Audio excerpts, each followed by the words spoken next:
Okay, welcome back to Pathfinder 2nd Edition Abomination Vaults. We're on the 4th floor now, Balcora's Retreat. And we're starting to get into some pretty tough fights. A lot of these fights are kind of tricky. Some high-level enemies here, man. But we're soldiering on. And I decided to, go back to town, rest up again, refresh everything, come back in, and I think I was doing... Yeah, I think I did a little bit of shopping. I sold some stuff. I transferred that chain shirt +1 rune over to Garziel's splint mail. So now he's got 23 AC. Which should be 25. 25 when he raises his shield. Not too shabby. But, these enemies are swinging with like +16 and some shit. So they'll still hit him more often than not with that. But what are you gonna do? And while shopping, I was thinking of like, what else can I do to upgrade my shit? And I remembered property runes, which are, things that make magical items really magical, like flaming or shock or speed or vorpal.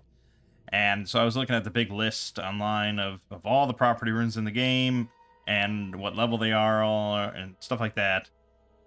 And I saw that one of the early level ones is Ghost Touch, level 4. And this makes it so that you don't encounter resistances against ghosts due to your weapons. Whether or not they have a weakness to Ghost Touch, probably not, but still, ignoring the resistance against those things is pretty nice. And chances are we're going to encounter more and more ghosts.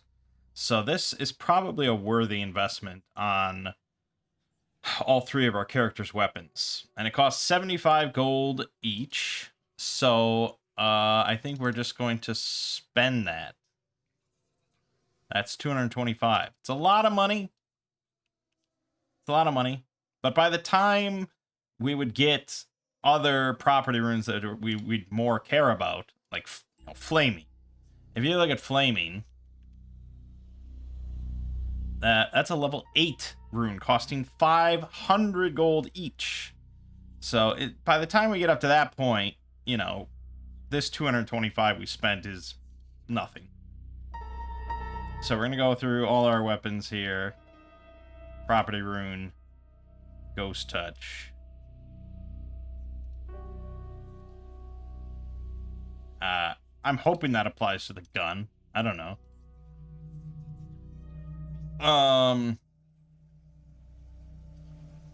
And then we could go with we go back to the neck splitter, really.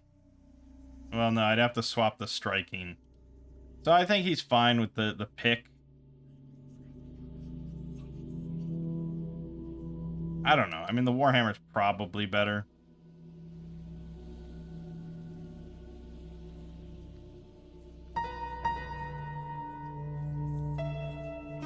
I don't think I really want to pay to transfer the striking over from the pick. So for now... But now, once I put Ghost Touch on the pick, we're kind of stuck with the pick. So I probably should just spend the fucking money. Okay, we're going to spend the fucking money. So we're going to transfer striking over to the neck splitter. Which I think is just... The striking is what?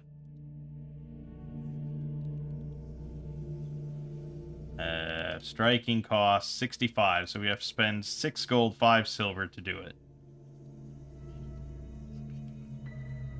We'll just do that. And now the neck splitter. I doubt I'm doing all the rules correctly because you have to, I think, pay to apply the rune. Or, whatever. We're not getting into it. So, striking and Ghost Touch.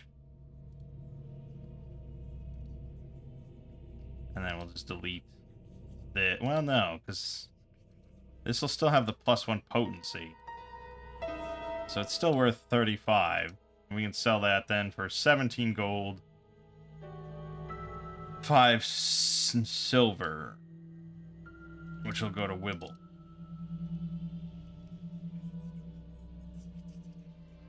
See, he got a +1 striking Ghost Touch Orc Neck Splitter. This is just a +1 Jezzail.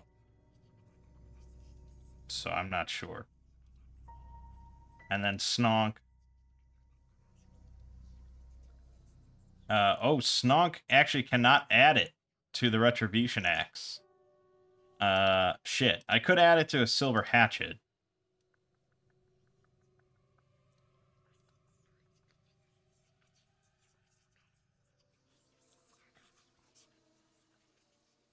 Shit.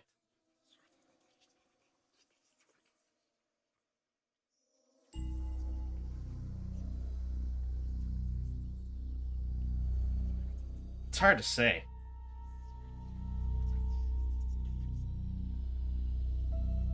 That is hard to say.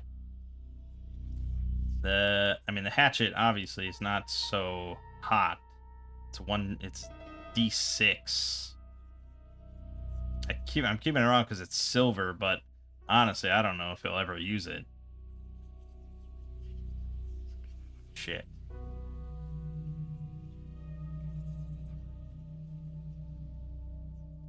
Alright, let's hold off on the third Ghost Touch then for now. We'll add back that 75. I refilled his ammo. Don't worry, he's up to 53 bullets now, so that's all good. There's probably some other things I could buy, but we're okay. We're okay. +11. Yeah, that's all correct. Okay, so we're gonna move on.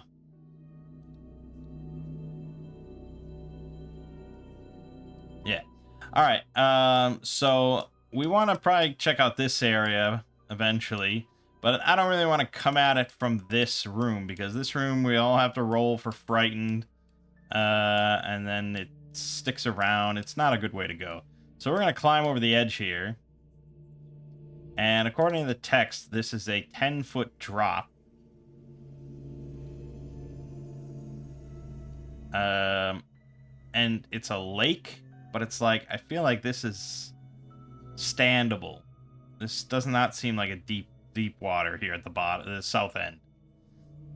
So, yeah, I mean, I guess you'd probably call for an athletics just for the sake of it. But I don't think it's going to be a tough athletics. Like, athletics 10 or something, really. Just to drop down. So, let's have everyone roll athletics. And, yeah, anyone that has assurance probably can just roll assurance. Which is not... Fucking Wibble is 0? Okay, thankfully everyone rolled above... Actually, everyone rolled above 15, so we can be happy about that. Okay. A rusty metal chute protrudes from the ceiling to the west here, coming to an end over a pool of slimy water. A huge mound of fungus lies under the tube against the west wall, resting in a strangely monstrous shape. The chute leads up to area D07, but it's slick and requires a successful DC 18 athletics check to climb. Characters who are dumped into the pool of water here find it cold and unpleasant, but it's only 3 feet deep.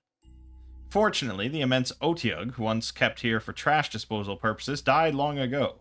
Its strangely preserved body lies encased in fungus under the pipe. That is pretty creepy. Okay, but then we can go up here to C40. This is the way to the Gibbering Mouther.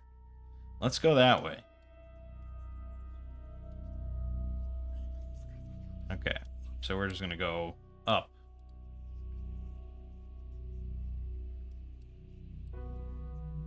Yeah, this is C40.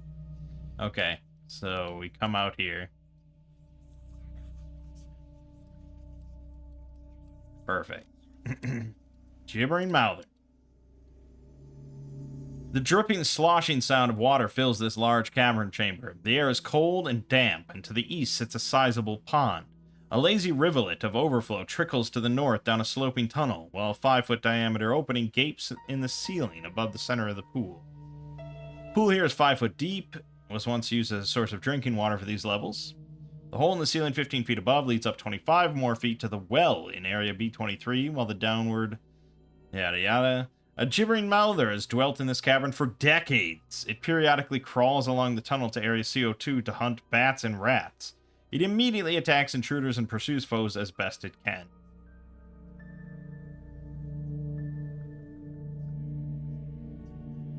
Okay. Not much to say then. Just straight into the fight. We love it. It's low difficulty. We're going to destroy it.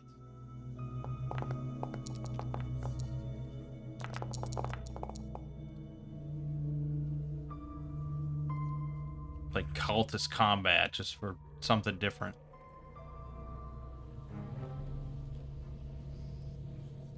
Okay, Gibbering Mouther goes first, unfortunately. It's weak to bludgeoning, FYI, not that we would know that off the gate. It's got a ranged spittle attack.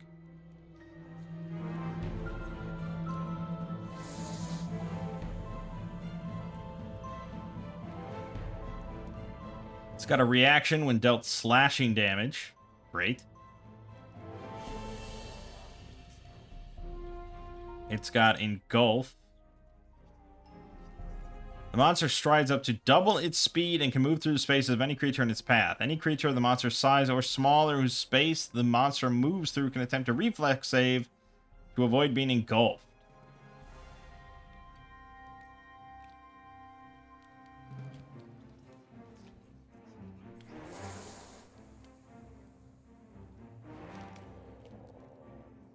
A creature that fails its save is pulled into the monster's body. It is grabbed, is slowed 1, and has to hold its breath or start suffocating. The creature takes the listed amount of damage when first engulfed, and at the end of each of its turn while it's engulfed. Okay, escape, DC 22. This is one action that lets it do all this shit?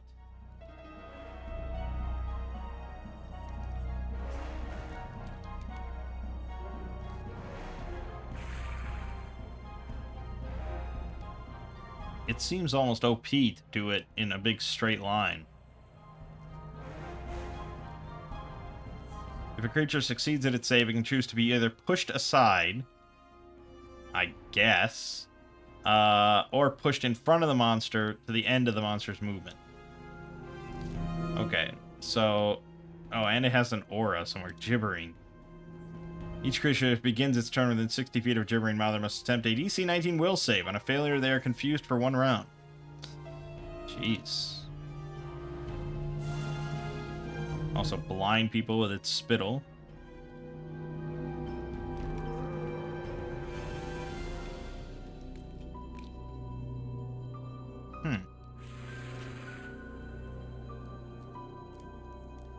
Okay. Well, it can't spittle, so I guess it's going to engulf. It's got a speed of 10, which isn't very much, actually. It would get, like, here. It would get here. That's true. Speed of 10 is very slow. So it's going to spend 1 action to move up here. Then it's going to spit at Garziel. Hitting. Okay. Can't block this, so take 12 damage, and he has to roll DC 22 Fortitude. Failing. So he becomes dazzled for 1 round. And then we've got a third action. Could engulf, but I still don't think it's going to get us anywhere. 5, 10, basically 20, yeah.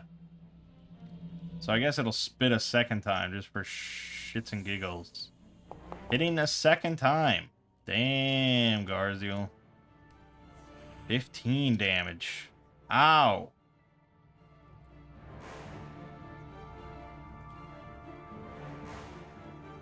Yeah, I mean, he'll roll the fortitude again because if he critically fails, he becomes blinded. Okay. Rolled the same thing. All right, that's its turn. Botha will use her staff. Throw out a heal here.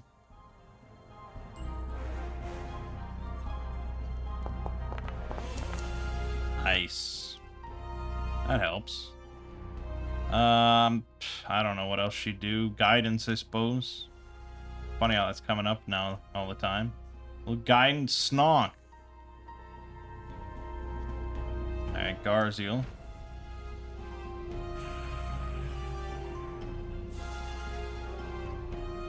Let's see. 5, 10, 20. Oh, wait a minute. We forgot about the Gibbering Mouther. The Gibbering. DC 19 will save. We may have to undo some stuff.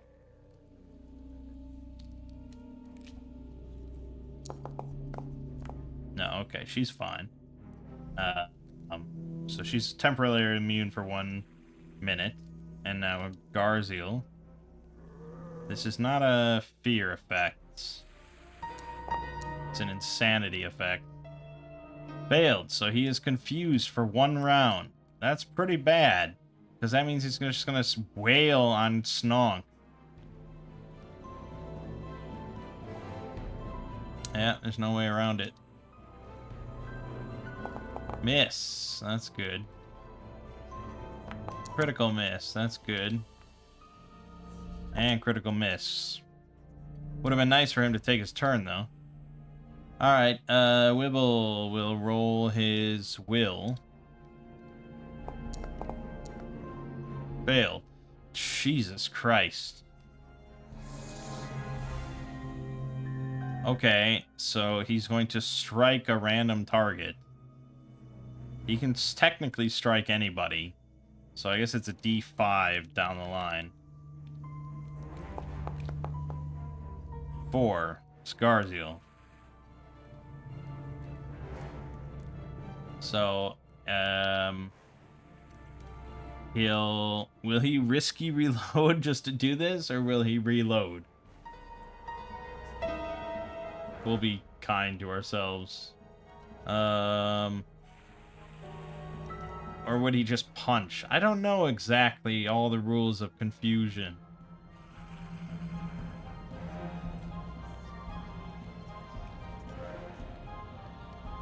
Yeah, I guess it's like a berserk rage, sort of? But I don't know, would he just punch people? He has an unloaded gun. It does say that they'll draw their weapon, if need be. So I guess he would reload it, but I just don't know if he would use all of his abilities. Like risky reload to try and get the most strikes out. If the goal is literally the most amount of strikes, then yes, he would risky reload each time. So, yeah, he'll risky reload this first shot, which is a critical miss. Which is what a failure would have been anyways. So now his gun is jammed. He won't attempt to clear it, though, because the goal is the most amount of strikes. So instead, he'll just try and punch people. So now we have to roll 1 or a 2.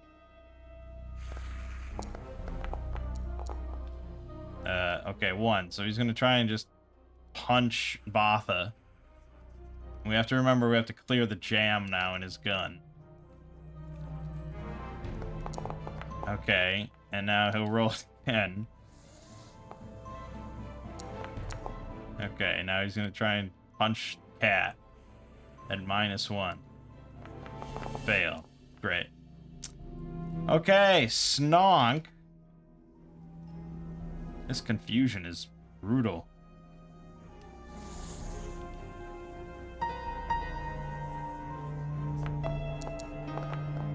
Success. Thank God. Okay,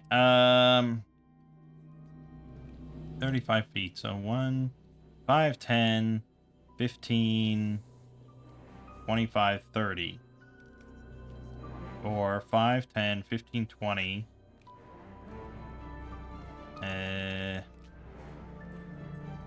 10, 15, 20, 25. Well, we could just get the cat into position, I suppose. So he'll activate the cat. Cat will spend both its turns getting there. And then Snog takes his second turn. 5, 10. I maybe should have put him in a different spot. Yeah, almost certainly. 15, 25. Yeah, okay. Go here instead. And then Snog's third action is just going to be a swing with guidance. And he missed. Amazing. Okay, Gibbering Mouther.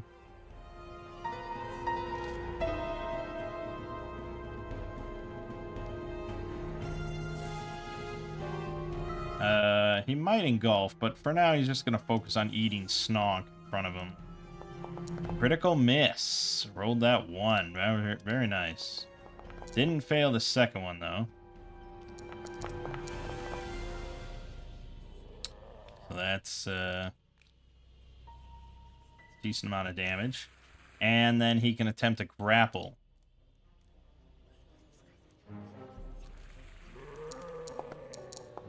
Okay, he succeeded. So Snonk is bleeding and grabbed. But that was the Gibbering Mouther's turn. Botha succeeded on her roll, so she is fine.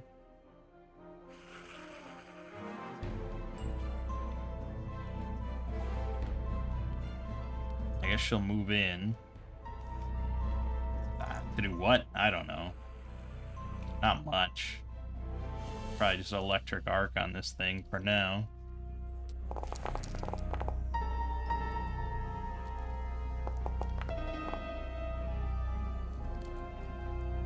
Okay. Garziel. Now, it says here, each creature beginning its turn within 60 feet must attempt a will save. On a failure, they're confused for 1 round. On a success, they're temporarily immune. So, Garziel does have to attempt this again. Alright, now he's immune. So for his first action, 5, 10, 15, 20.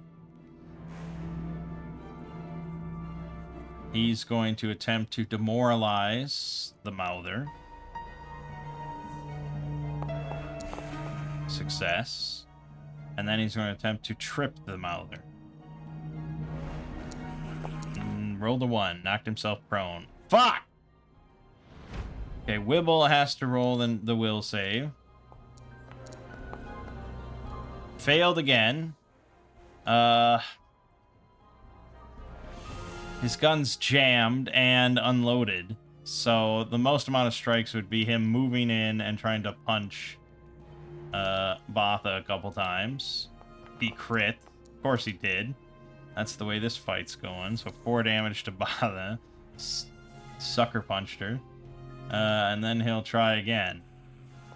Failing. What a useless character he is. Snonk succeeded, though, so he's immune. He is grabbed, though. So, as a recap on the grab condition...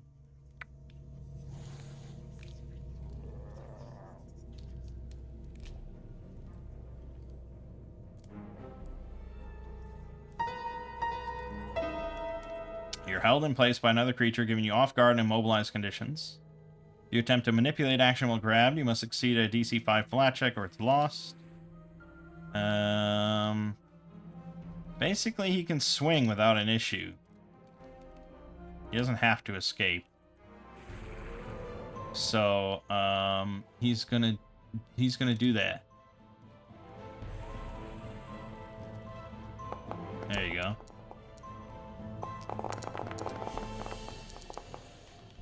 $36 damage to the Mouther. He will use the reaction of Jaw. Missing. Okay, and then Snog gets another swing, which is made at...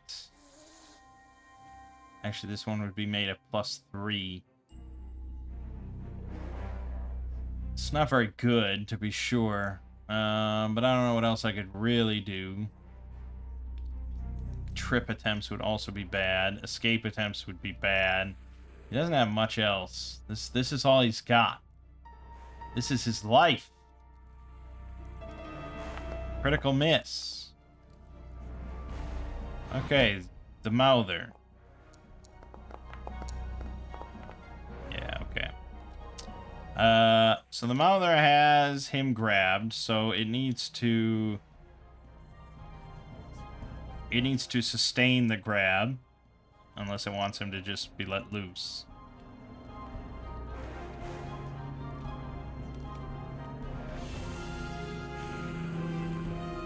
Engulf isn't in a straight line.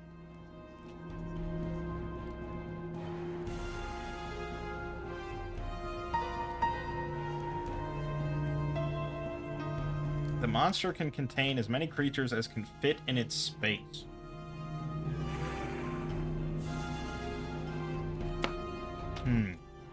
What the fuck does that mean?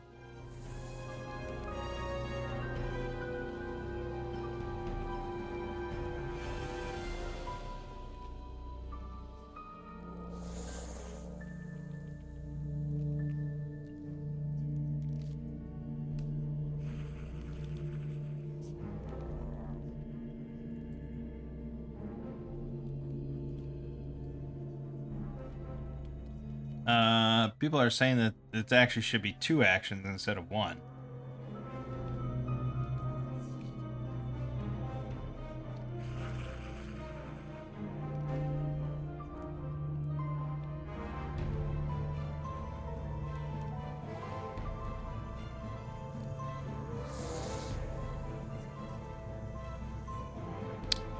Yeah, that's true. Because if it's 1 action, then it's just double movement speed, and that's kind of pointless. So, yeah, it should be 2 actions.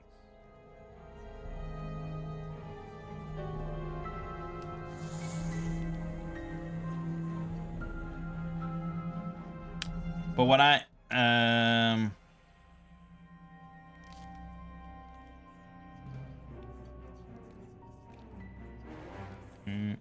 No.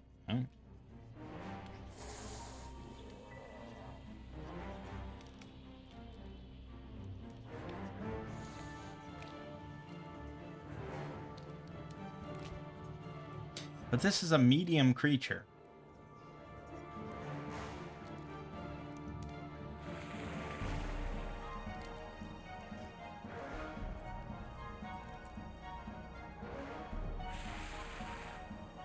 I don't know. What does that mean? What does engulf do?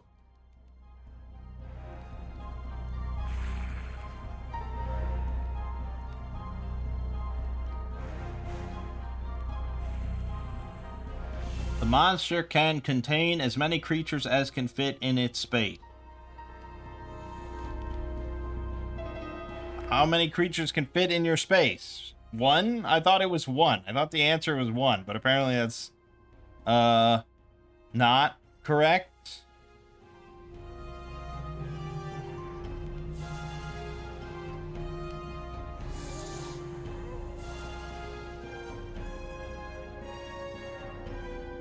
Is the idea that this is only meant to engulf 1 creature?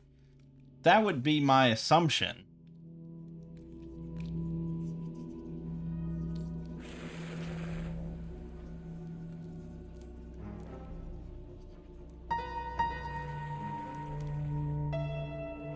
But I can't find any sort of answer as to what that means. Oh, wait a minute. Here we go. This might be an answer.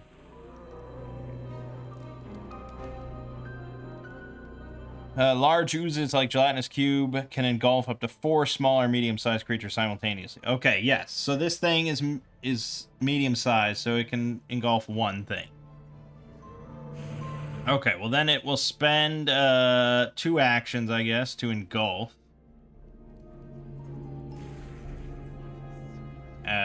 And it's going to engulf Snonk.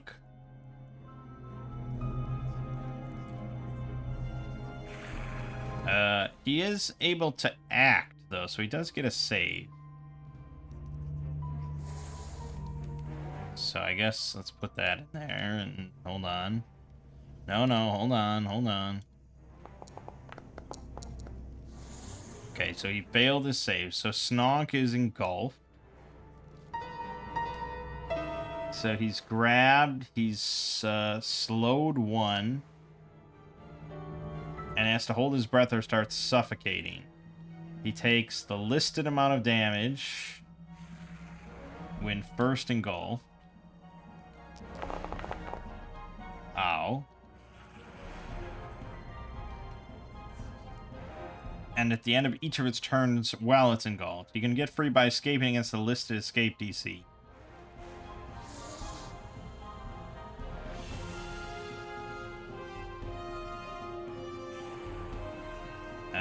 You can attack with unarmed attacks or with weapons of light bulk or less. If the monster takes piercing or slashing damage equaling or exceeding the listed rupture value from a single attack or spell, the engulfed creature cuts itself free.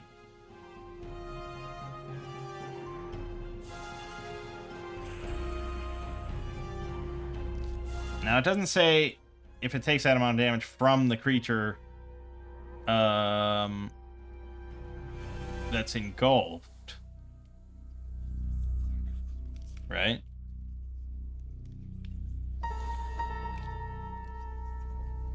This person says, from what I can tell, someone else can't rupture you out of an engulf. It has to be the engulfed person. And it has to be piercing or slashing damage, which rules out unarmed.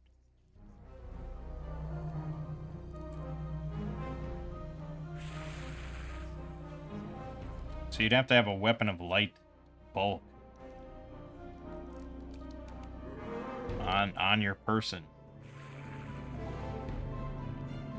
Can allies help a player who has been engulfed?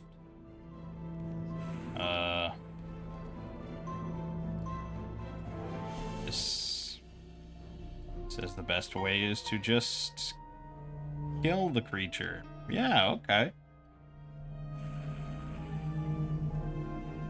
I feel like this could be worded better if you mean it to be only. Yeah, okay. It seems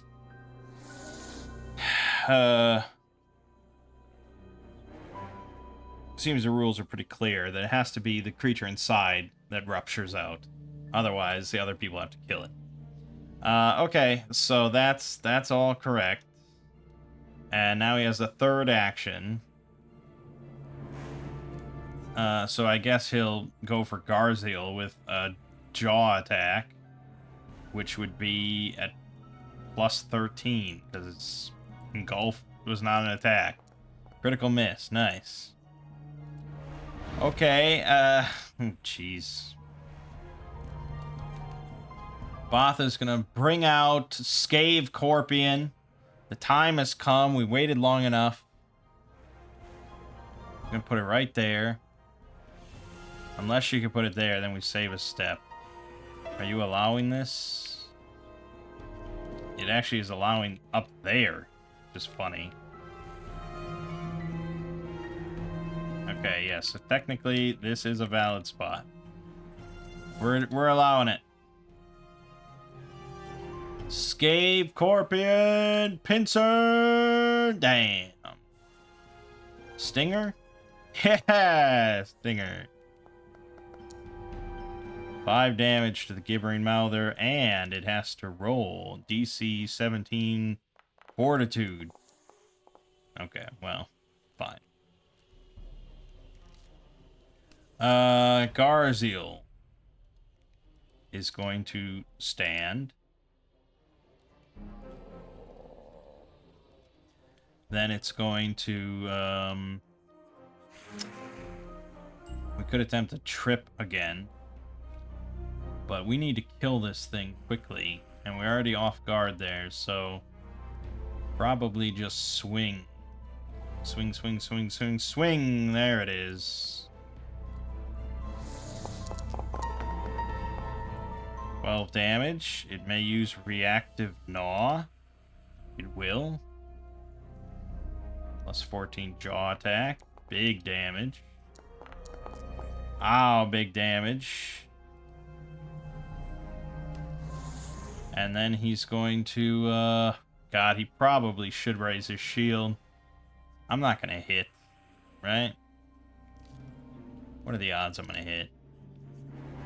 Got a 21 AC, so 25% chance to hit. Do we like those odds? Snonk is depending on us. Garziel's just going to have to take it. Fuck. Okay, Wibble still has to roll his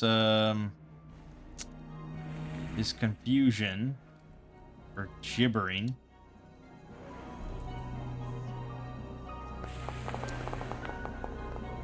There you go. All right, let's devise a stratagem. Zoom in. 5. And I... yeah, okay. Well, yeah, okay. I'm going to, I'm going to unjam my gun as one, and then we're going to... I'm not going to risky reload. I'm going to, I'm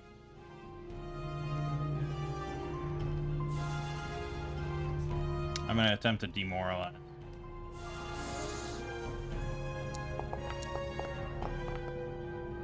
Okay, good. Snonk. Oh, God, Snonk. What are we going to do with you? Okay, so the silver hatch... Wait a minute, the retribution axe is light bulk? What?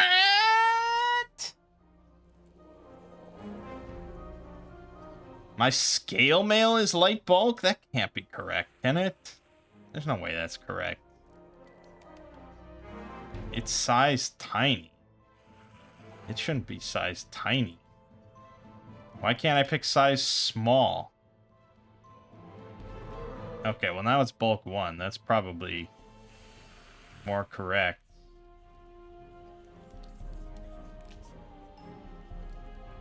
A great axe. There's no way a great axe is light bulk.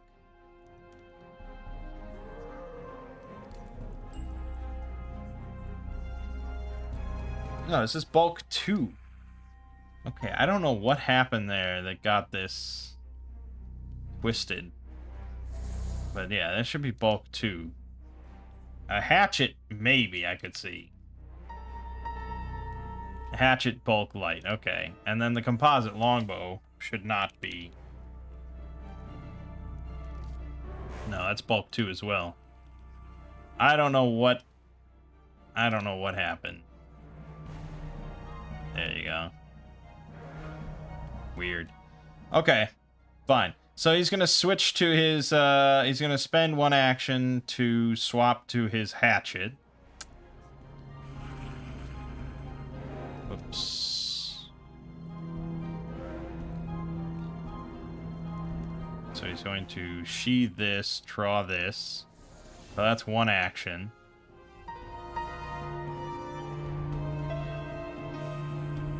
Then his second action is going to be to strike said creature who is off guard to the attack. And we have to do at least 8 damage to break out.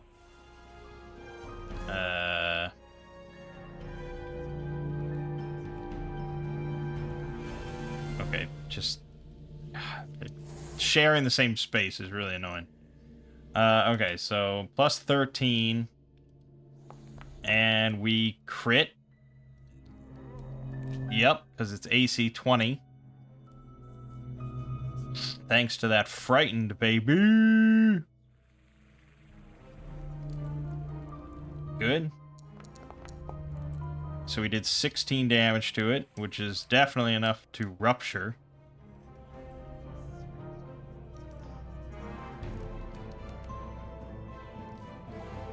And immediately breathe and exits the swallowing monster's space. Okay, so Snonk goes here. Excellent. That's good. He's not slowed anymore, but that was his whole turn. I don't know if slowed would immediately drop. I don't think so. I think at the start of his turn he had 2 actions. So he done good. He did exactly what he needed to.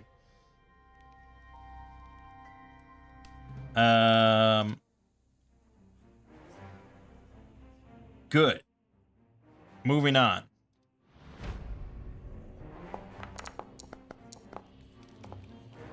Yeah. Okay, now would the Mouther attempt to engulf again?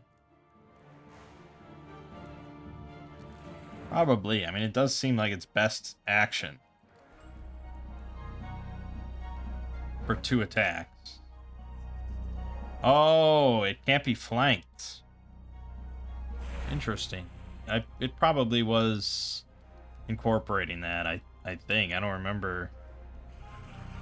Did Garziel swing at it at any point? Yeah, it was not flanked. Okay. Great. Would it try and engulf?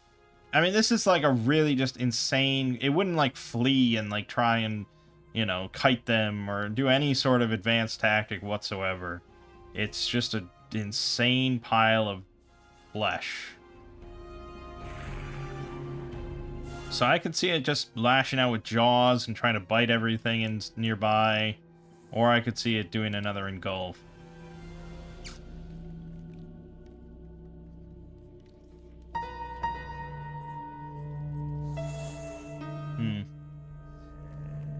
I guess we'll do engulf just because it's like, it's a unique action. You know, it's the unique feature of this creature. Or one of them, at least. So we're going to do engulf. He's going to start by moving into Snonk's space. Which is a great website name. So Snonk's going to roll the DC 21 reflex. Success. So he moves out of the way. And the Mouther's here. So now it's going to move into Garziel's space. And Garziel will attempt the same check. And fail. Critically fail. I don't think that makes much difference. But he's grabbed. He's slowed. And he takes 3d8 piercing. 15 to Garziel. And now they share space. And then his third action will be to spit at Snonk. With full plus 13. 46 damage. Come on, low roll. Fuck, that's a high roll. Garziel may use Liberating Step.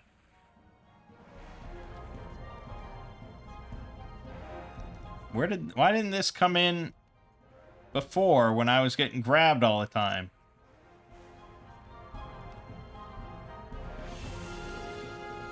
I don't know. But yeah, of course we're gonna do it. 13 damage to Snonk.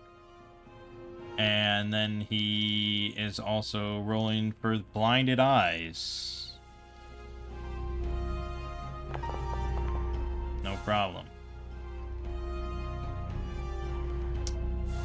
Okay. This creature turned out to be a bit of a bitch. Low threat my ass.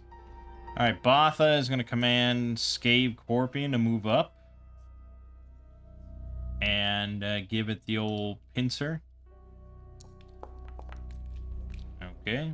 Then give it the old stinger. Okay.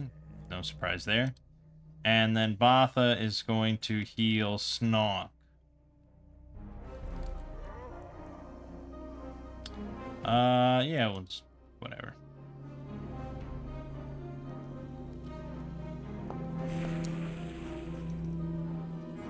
Okay. Garziel.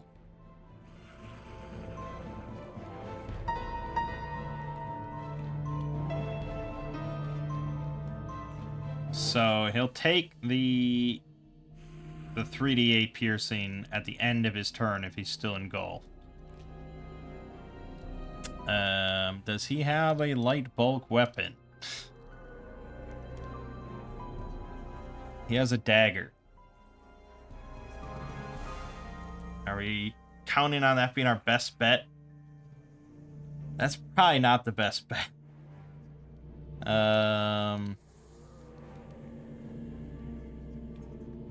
I love that why is it so hard to just look at the damage of a weapon? Jeez. But it's 1d4 piercing. He'd have to roll what? He'd have to roll a 4 on the d4. And remember, he's slowed. So swapping to his dagger would be 1, and then he'd get 1 chance.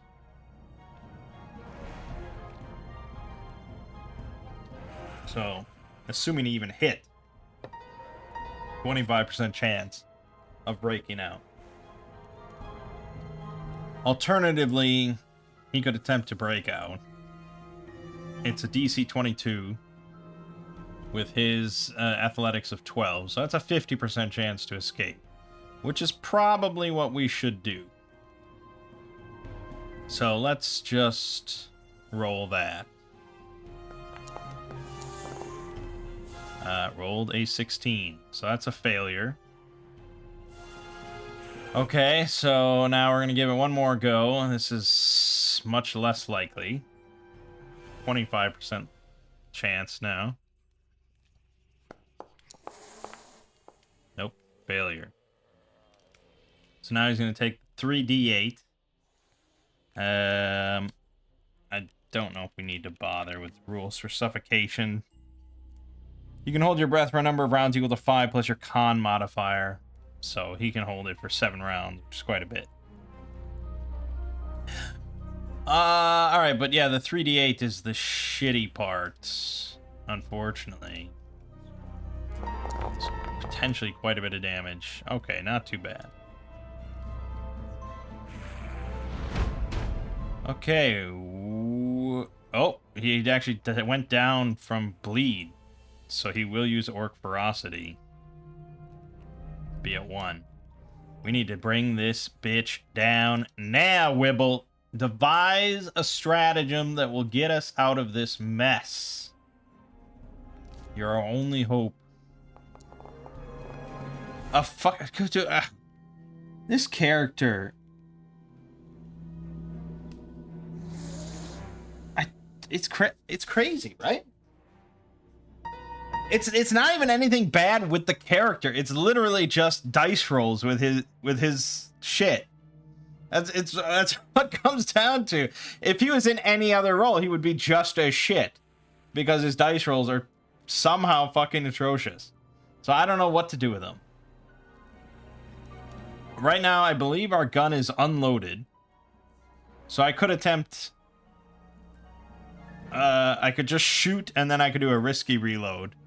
And I think that's probably our best bet. So we'll fire. Whatever. Oh no, no, that would be my whole turn. Why did I do that? Reloading and then firing. Yeah, that's the problem with having our gun unloaded, is we can't do any of that other shit. We're banking all in on risky reloads. So no, that was my turn. Fucking Wibble. Alright, Snonk. Fortunately, you're a step away, so you gotta move in. And then you have your hatchet out. So I could swap and skip out on Vicious Swing, or we could go for Vicious Swing. I think it's probably better to swap than do Vicious Swing. So we'll do that and swing with all our might. Well, we hit. Thank God for that. Oh, yeah. Okay, yeah.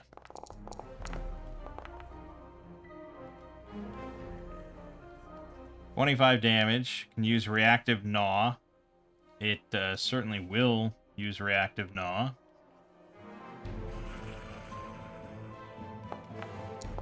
And it crit. So 26 damage to Snog. Definitely dropping his ass down. Christ. Again, this is where the Gibbering Mouther... Oh god, he's bleeding still. Oh fuck. That's bad. This is probably where the Gibbering Mouther would certainly just eat one of these two people. I shouldn't have skipped the Gibbering Mouther's turn. I don't know if he really does anything to the person inside of him. It doesn't really say that he does. So I feel like he goes for other stuff. It's extremely charitable of me as a DM to attack anything but Snog. Let's be clear. But he'll go for Scathe Scorpion. And he'll just unleash hell. Oh yeah. Scathe Scorpion, it's not long for the world. 13 damage, then another jaw. Yep. That's the end of Scathe Scorpion. Then he'll shoot a spittle, I guess, at Botha. And hit, of course. His rolls are phenomenal. 13 damage to Botha. Okay, so Botha is going to have to stabilize, so we can get rid of Scathe. She's going to have to stabilize Snog with 2 actions.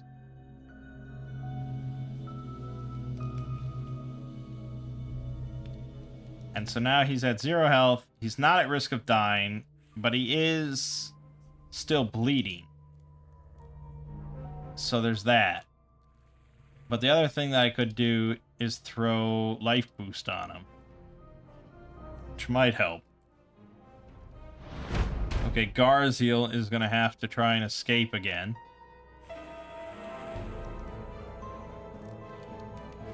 So we have, again, 50% chance. There you go. We escaped. So he bursts out. That means that he's not grabbed. He is technically slowed, but not really. He should not be dazzled anymore. I don't know why that's there. And the other effects are still in play.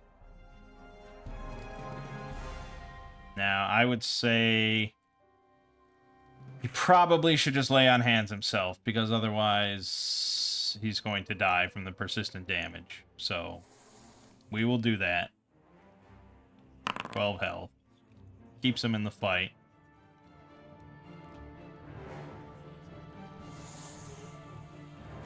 For a second, I suppose. Wibble. Now, Wibble, it all comes down to you, Wibble. It all comes down to you.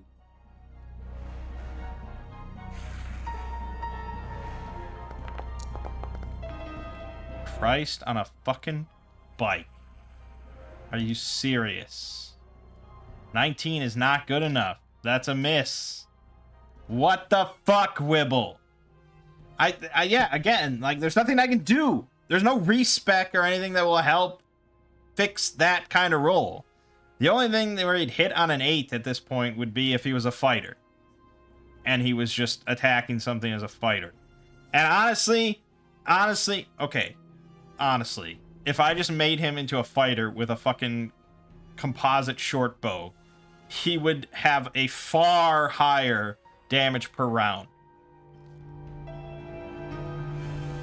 I'm almost tempted to just do that just so we can prove a point of just like fucking around with all these quirky little builds is just suboptimal.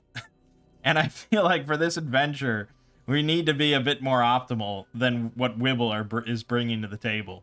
So, yeah, I don't know. But it's funny because Risky Reload is actually kind of fucking me, to be honest. Because now I'm going around with my gun unloaded. So I think we should change that. I think that's dumb. I think have your gun loaded, and then that way I can do accidental shot. I still have that as an option. Or if I roll low, I could just fire the bullet, and then the follow-up, I could attempt a risky reload as it's kind of intended. I get the idea, but yeah, it's just, yeah, also pretty dumb.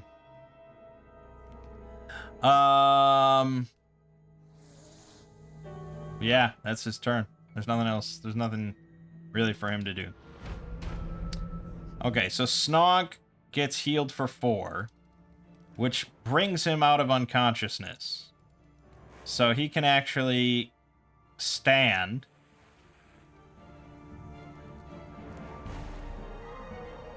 And then he can put everything he's got into this swing. And he can bring down the might of all rat folk. Yes. Yes! Yes! 23 damage! You're dead! Fuck me. Why was that so rough?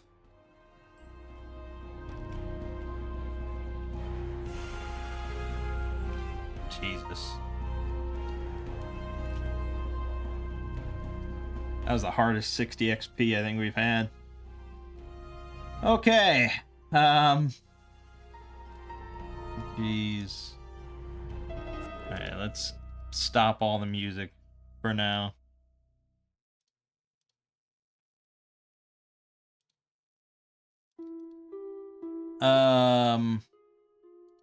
Okay, be gone from me, Mouther.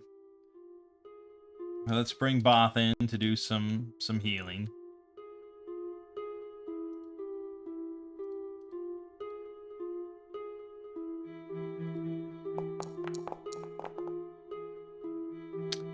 Just did 3 damage to Snog. Now, he has fast healing 4, but he also is taking bleed damage. So, I guess we'll do that. We'll play that out. So he gets fast healing of 4. And then we have to roll the bleed damage, of which he just took fucking 8.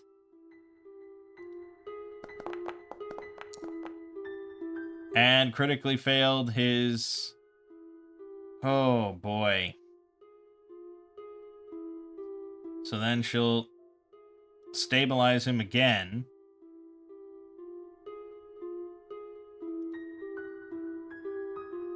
I don't even know if you can just, like, spam that. I guess so. But he's taken 2 wounded conditions. Then he gets another 4 healing back. He's gonna die. At this rate, he's gonna die. We have to feed him a potion or something. Garziel, fucking feed him your, And Garziel's also bleeding, so that's a concern. Feed him this temporary lesser. There you go. We'll get to Garziel in a second. We're playing this one out. Okay, so Snog rolls his damage. And then rolls... Wait, we can do, like... There is a way to help with this, isn't there? Maybe there isn't. I don't remember. Anyways, just roll. I'm sure it's fine. There you go. Crit. So he's fine. Alright, now let's go to Garziel. Garziel's going to roll his damage. His is only 1d4. But he failed that. Then he'll roll damage. And fail. And then he'll roll damage. And fail. Then he'll roll damage and go down. But succeed. No? That wasn't a 16? I got knocked around? What? Christ, he failed a lot. Okay, well, she'll, stabilize him. This is just ridiculous, man. Is there no, like, limit to persistent damage? Like, there's no, like, max turn or anything? It just keeps going? Oh, the GM determines when this occurs, but it usually takes 1 minute.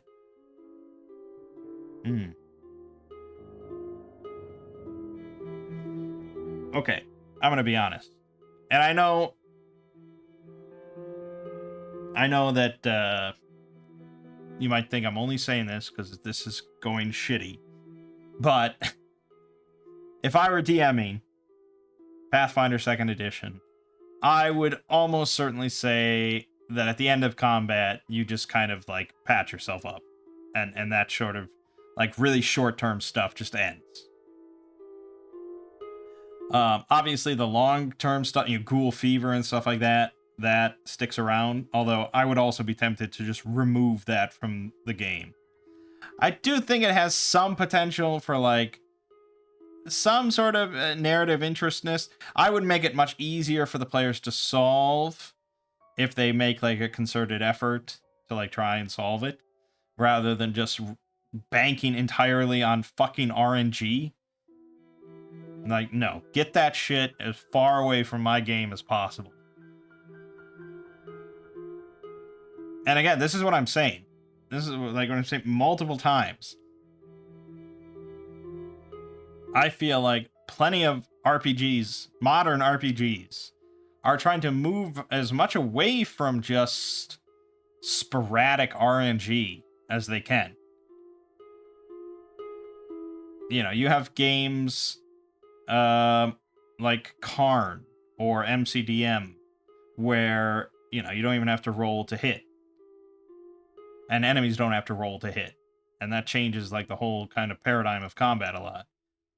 And you have games like 13th Age, which are just more, like, heroic. And a lot of stuff is just handled narratively or just kind of hand-waved. And it's just like, no one cares about that nonsense. Let's just move on and have fun. And then you have games... I mean, like, Karn. Karn is not, like, a hand-wave, let's just have fun kind of game. Like, it is kind of a grittier RPG. But it comes down to the fact that, as I said, the D20 is just an insanely unpredictable element. And we really try to curb that, I think, as much as we can to have more fun. That's why we see, 2D6 games a lot of the time, or 3D6 games, or certain elements of that. A lot of games moved just away from the D20 as the way to, arbitrate.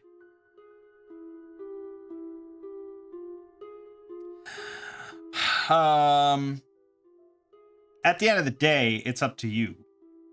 It's up to you if you like it or you don't like it, your group likes it or not like it. I think a lot of people just don't know any better. I think a lot of people play D&D and Pathfinder and it's just like, this is an RPG. This is what it is. Not all people that play these games. I mean, I'm playing Pathfinder. I know different things. But yeah, stuff like this, it's just like, whatever. We're here for, like, the fun, heroic RPG stuff. We're here for the character customization. We're here for the fun, cool tactical combat with all your options and stuff. I'm not here to lose a character because I rolled under a 5 10 times on a D20 because God spits on me. It's like, fuck that. No one's having a fun time with that.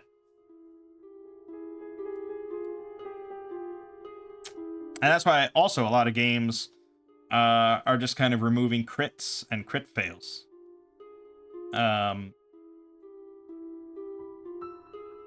Or, honestly, just removing crit fails.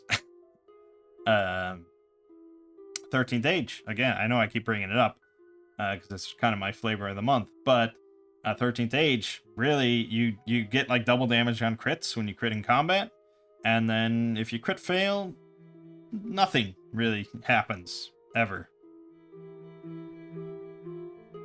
Yeah.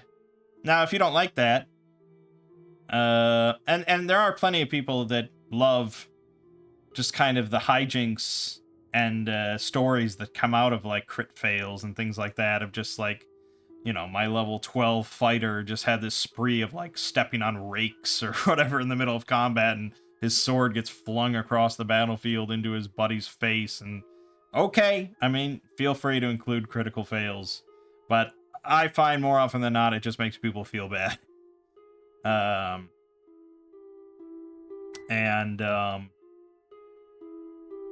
I'd rather have a tough combat where they feel kind of beaten down, but they're not failing their shit. They're just, you know, these are tough opponents. More than, wow, this somewhat easy battle became much harder because, you know, circumstances outside of my control. I don't know. To each your own. Anyways, long story short, let's just get out of here. We'll go back to town. I'm gonna spend another day just to wash the stink off. I do think we got something out of the pond here. 190 CP, 64 SP. That's gonna go to Wibble. 190 CP, 64 SP. Okay, and we could probably do some conversion here if we wanted. That's another 16 gold. Basically another 19 gold or so.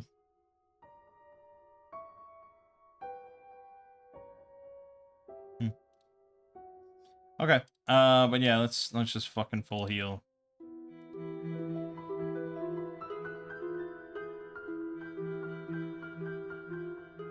I don't want to make Wibble a fucking, you know, ranged fighter, brain dead. I like the idea of him as halfling investigator with a gun that's, you know, plotting out the battlefield. It's just he's really shitty at it through no fault of his own. Oh well. Okay. So back to full health. Rest for the night. Do a little preparation of your staff. And yeah, we do have the talismans that I continually forget about, and I don't know any way to help myself remember these things. But she's gonna have to do that, and delete this, because we didn't use those yet. And then the lesser potion can go to Garziel. Snog back to full. Get rid of wounded. Garziel, you're fine.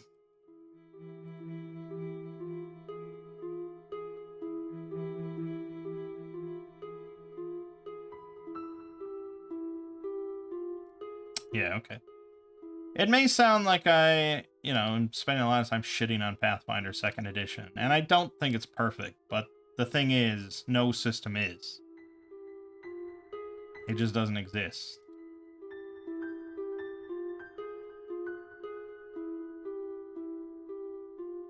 Okay, we're good. So,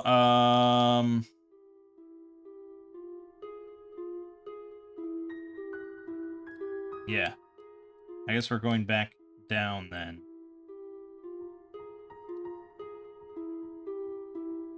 Back down to Belcora's retreat. Get rid of this shit. Shit, you're good. We're not prone. Blah, blah, blah. Alright, alright. Let's get some scouting. Good, good. And we're going to continue on our way.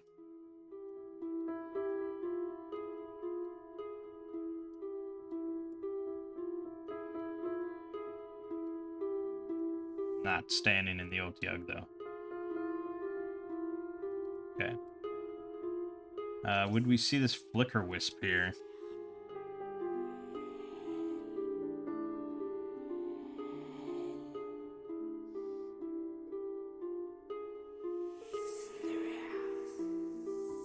No, apparently we would all get into the room, I guess. We we'd get to, like, here.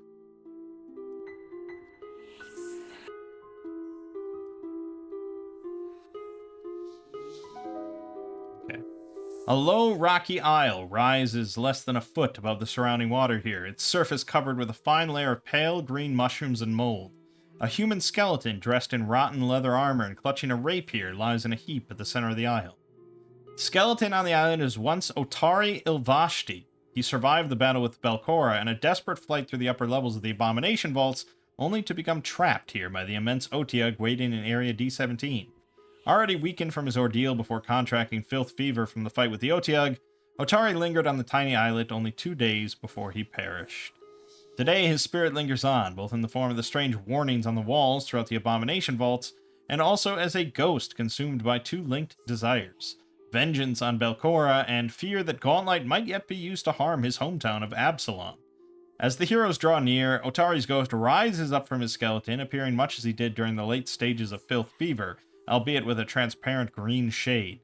Otari can't leave this area, and since the heroes are the first potentially helpful adventurers to visit his haunted remains, he's eager to provide help. Before Otari can speak to the heroes, a will-o-wisp and 2 flicker-wisps that have tormented him for years dart forth to protect their fear-laden victim. Otari can do little more than warn the heroes about the eyes of the empty death before they swoop forth to attack. Once combat begins, Otari provides what aid he can. The aberrations long ago learned to stay out of the ghost's reach, but Otari makes infested shadow strikes against them by momentarily possessing the hero's shadows. Interesting stuff. Okay, so we have Otari Ilvashti here. Get a look at him. There he is. Yeah, that is, I mean, it's a pretty fleshy-looking ghost, all things considered.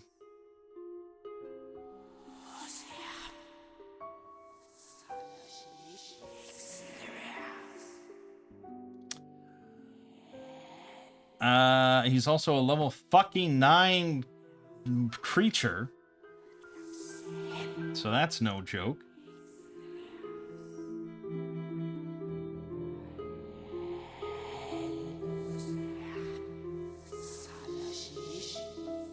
Yeah, he's pretty useful.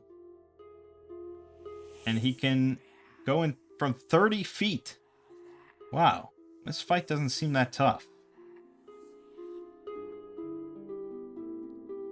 Okay, so, I don't think these guys are here.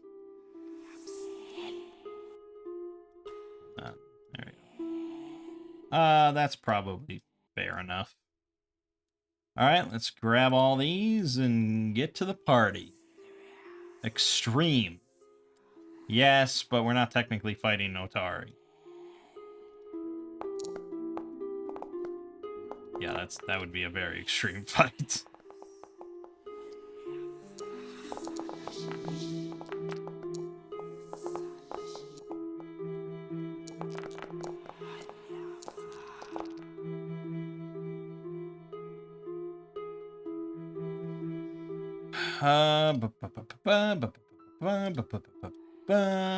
Go.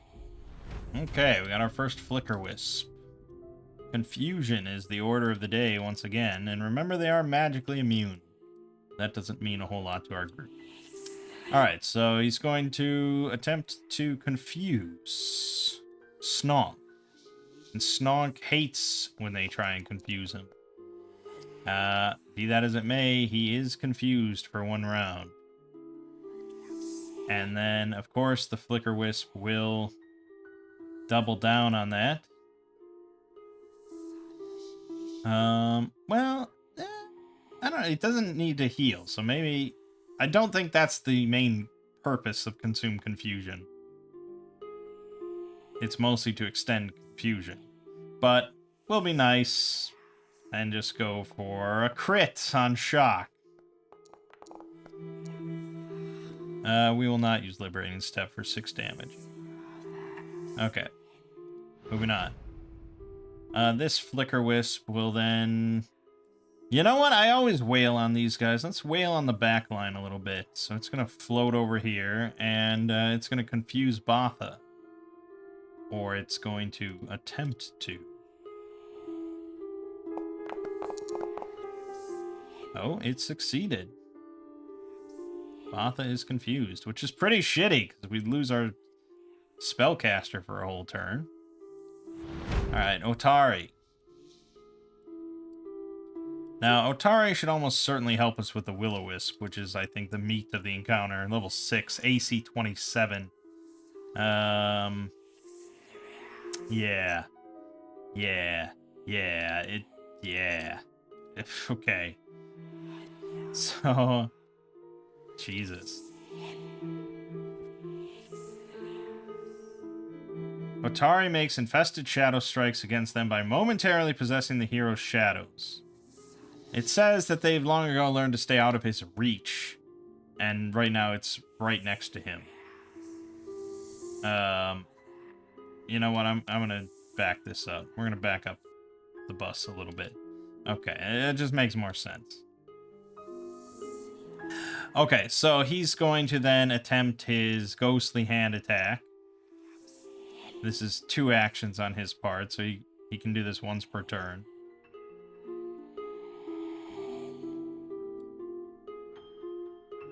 Plus 19. Hit. I don't think this is a sneak attack. Yeah. It's just 19 damage, and it's off guard until the start of his next turn, which is pretty big. Okay, Botha has her staff that she's just going to hit people with. So that's that.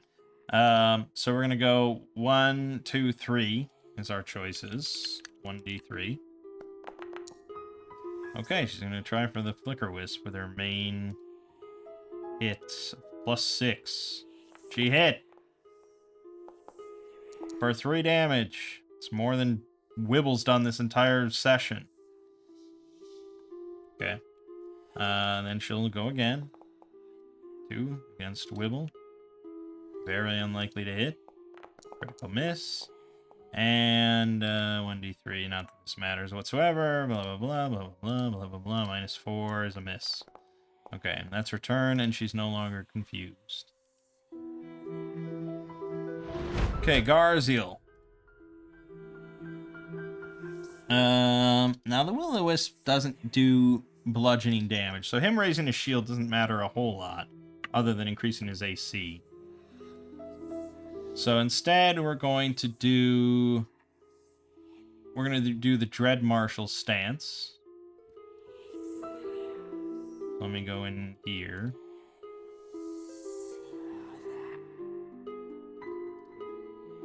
Oh, damn it. What did I just delete? But I deleted his fucking domain. Travel. Yeah, I know I can't pick it. I know. Okay, I don't think that fucked with too much. Oh, wait a minute. What? Now what did I delete? Oh, now I deleted Dreadmark. What? What the fuck happened? Oh my god. Stop it. Stop it.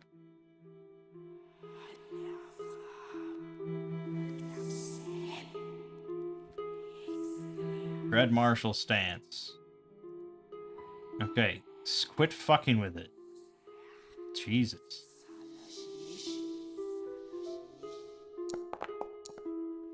Aha, success. Okay, so, I get Dread Marshal stance.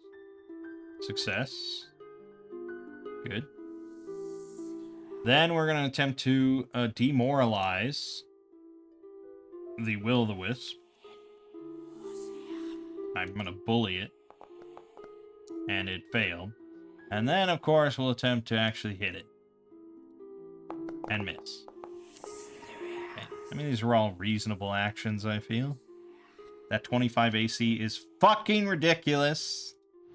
And now it's going to unload hell on Garziel, and I'm going to wish that I had raised my shield. Okay, so it can go dark, becoming invisible.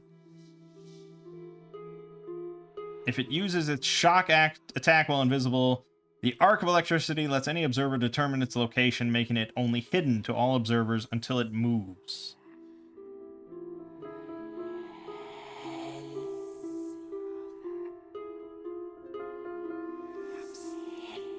Yeah. Why wouldn't it do that? At the very least, just to become hidden seems pretty good. Why would it ever not be invisible?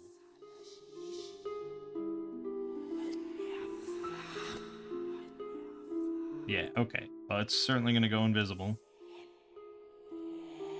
And then it's going to attack. Yeah, it's going to attack with a shock as its second action. Crit. Roll the 19. For 30 damage. Okay, and now it's hidden instead of invisible. Unless it moves. Would it move?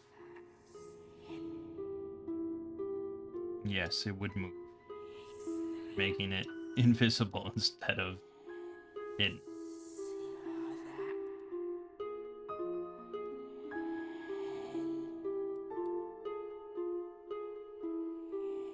Now they're giving us its location as an imprecise sense.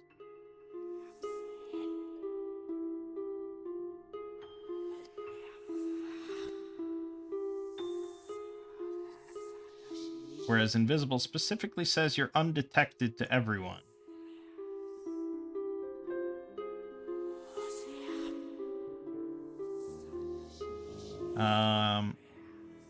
Now I don't know. It might be a case where I'm the GM and it just shows me that regardless. I'm not sure. Or maybe if I have to do this. I guess that works.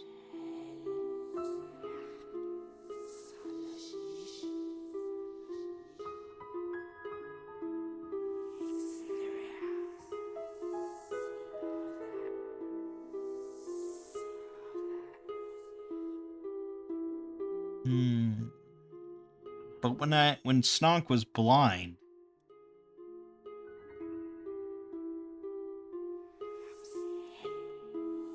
if you become invisible while someone can already see you, you start out hidden to them instead of undetected until you successfully sneak.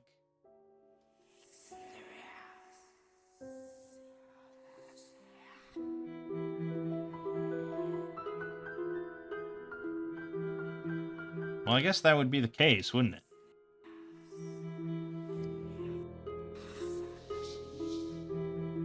He didn't sneak, he just moved. Maybe I should have snuck. Sneaking is just an action, I think.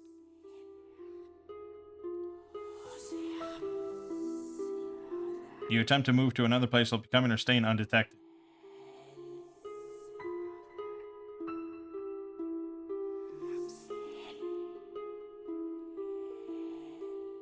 Okay, so it's gonna roll its sneak action. It only has a +9? No, it has... No, I have fucking Basilicus. God damn it. This is way overcomplicated, by the way. Okay, it critically succeeds. It's fucking... Yeah. It's invisible. Done deal, okay? Now, obviously, I know where it is, so it's a little bit murky. But that's its turn. Okay, Wibble. I don't know, just target this and roll your shitty dice. A 13, he finally did it. Now, I said we're walking around with our gun loaded, and I meant it. So we're just gonna fire.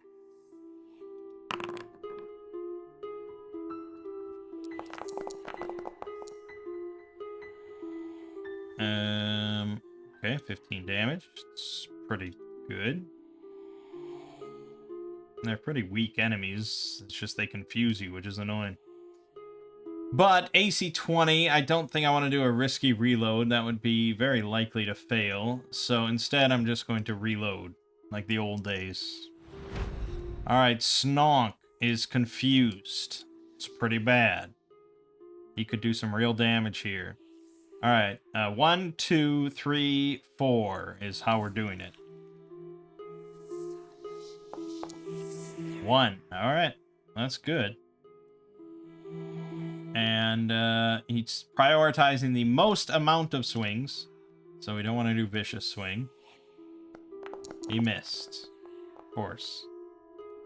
Okay, same roll. Number 4. That's against Garziel with a +8. And of course he hits. Why would he not hit? Garziel, of all people. 24 fucking damage! Christ! No, not that. Okay, 1. Probably gonna miss the +3. Yep. And that's that. Okay, Flicker Wisp. You are no longer confused, though. I think it probably liked the result of that, so it's probably going to flicker again all over his ass. It's gonna flicker all over his ass.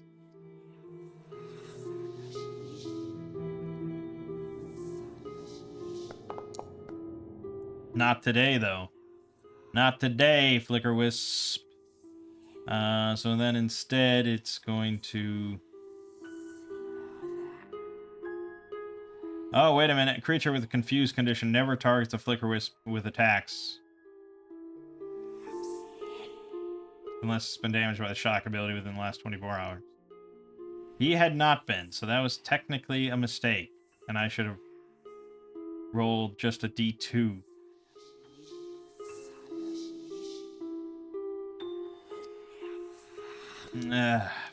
Fine. That was its first attack, too, his big one. So 1 is Basilicus, 2 is Garziel. Christ, Garziel's a dead man. Nope, he missed. Okay, thank God. And then there was the final one as well. Okay, so that's going to be the +3 versus Basilicus. Critical miss. Alright, good. No fudging. Well, I guess it will then attempt to just shock him into reality. Missing. Okay. The other one...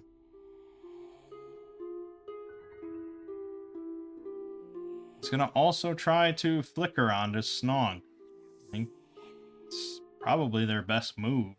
Outside of fleeing, obviously. So we'll do that. 5. Yep, confused for 1 round. And then it will consume confusion, of course. So now he's confused for 2 rounds. And it heals 1d4. Okay. Otari. Now... No such luck. On the Will-O-Wisp, unfortunately. It's just a perfect storm. So instead, it's going to attack this Flicker Wisp and almost certainly kill it. Not quite, actually. Not quite. Alright, Botha. We got to get an Electric Arc. No, it's magical immunity. Fuck. Assuming that, you know, we knew that as players. Shit, so she's actually... Yeah, alright, then she'll heal. She'll use her big heal.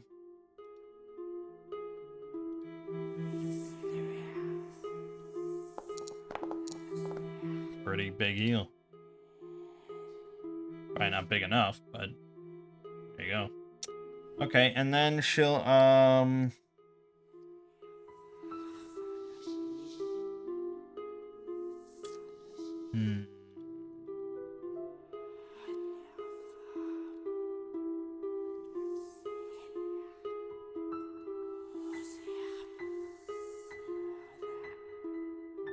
Um...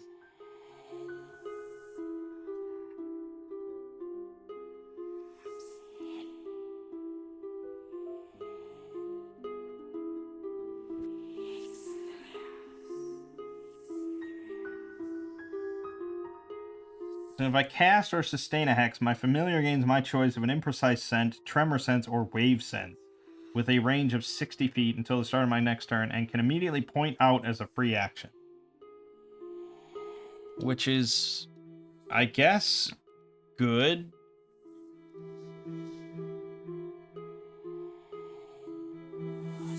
Is wave sense useful? Isn't that in the water? Yep, that's in water. And we are in water, but the will-o-wisp is not.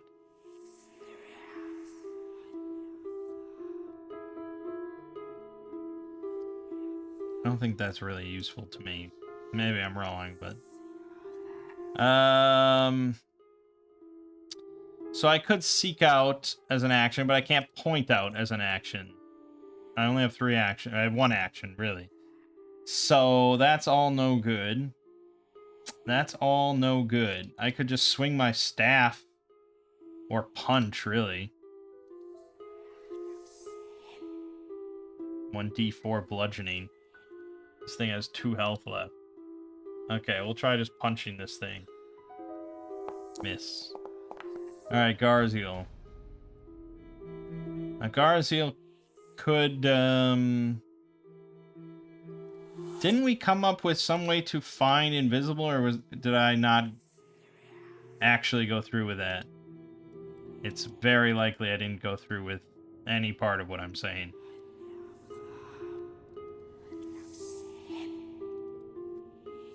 Wasn't there like a... No. I mean, there was, No, this was climbing. No, maybe I didn't. I went with Dispel Magic. No. Don't think we have a way to deal with invisibility. Unfortunately. So, how the fuck do we beat this thing if it's just invisible the entire time?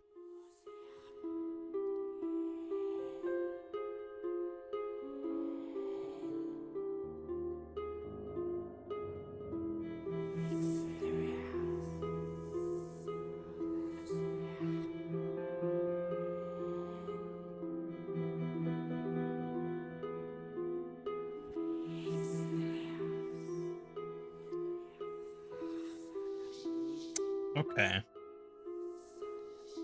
Basically, our only chance, really, is the will-o-wisp uses shock, maybe twice, and then sneaks, and then fails his sneak roll, and one of us actually detects him. That seems to be the only way that this could work. And otherwise, we're just, like, fucking dead.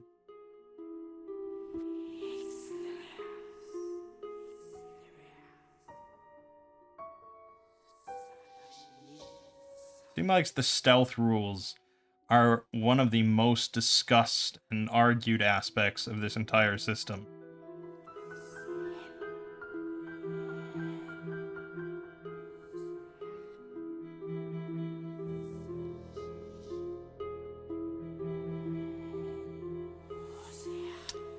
So, yeah, I think that's our only hope. So not much else I can do, really, other than just killing these flicker wisps for right now. So Garziel's going to target a flicker wisp, swing his axe, hit, crit, actually. Great, awesome use of a natural 20 there. 36 damage. Massive damage immediately kills him. Then he's going to use Lay on Hands on himself.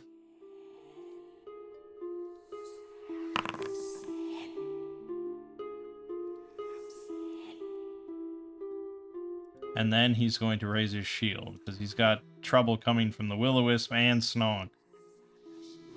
Okay, so the Will-O-Wisp now doesn't have many things to do other than just shocking. So, of course, that's what it's going to do. It's going to shock Garziel. Plus 17 on the roll. Miss! Holy shit. Rolled a 2. He should be off guard, though. But still. Yeah. Okay, then it's going to try again. Again, he's off guard, so if it comes to that close. Nope, not that close. And now it's hidden from them, so now it's going to try to sneak again. In which case, it rolls its stealth. Okay, so you got a 26. So someone's passive perception would have to be 26 or higher. I can already inform you that that is not the case. In fact, our highest passive perception is Wibble at 20. So, to me, I feel like this creature is impossible. And we should just flee. Because I don't feel like we have a way to...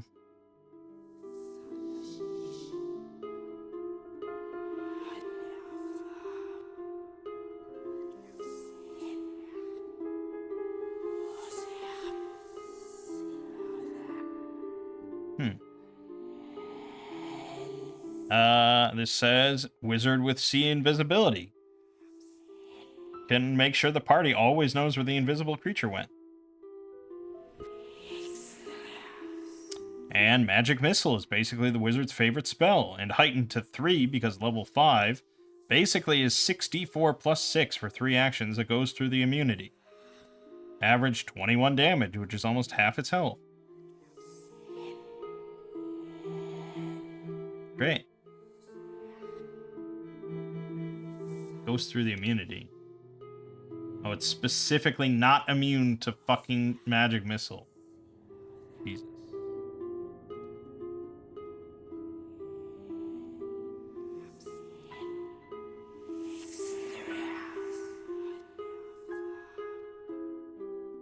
So it does have the feed on fear, which causes it to reignite. But am I missing something? It doesn't have a fear effect of any kind. So, you know, that's not going to happen. The only thing that's going to be is if someone is dying. So we have to wait for someone to die. Or be dying before this will work. Again, unless I'm just... I mean, there's a whole thread here about how shitty will-o-wisps are. So, clearly I'm not too far off base.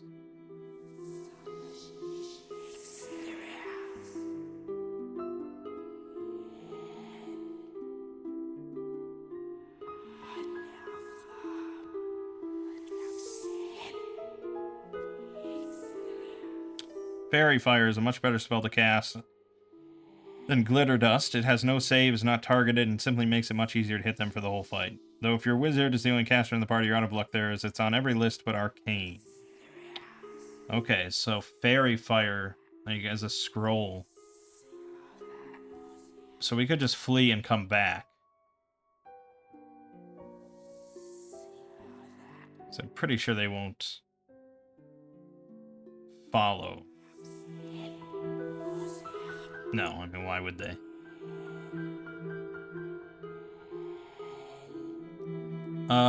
Okay. So we'll do that. So Wibble's gonna go. He's gonna line up his devised stratagem, just in case. He got a 9. That might hit. I guess he'll fire. There you go. Just barely enough to do 12 damage. Okay, we killed another Flicker Wisp. And then he'll move 5, 10, 15, 20, 25. Snonk is confused for 2 rounds. And he's only got 2 choices to make here. So we'll roll. Roll the 1. So he's unleashing hell on Basilicus. Oh, boy. Miss! Nice! That 19 AC. Excellent. Okay. Second roll. Against Garzi. Miss. Alright. Third roll. Against Garzi. Critical miss. Now the problem is, of course, if we leave without Snog, Will-O-Wisp might just drop him. Otari can't really help much unless you have a way to find this Will-O-Wisp. Actually, what's his perception? Dude, his perception is off the chart. Yeah, he's got fucking plus 18. Okay, so he spotted it.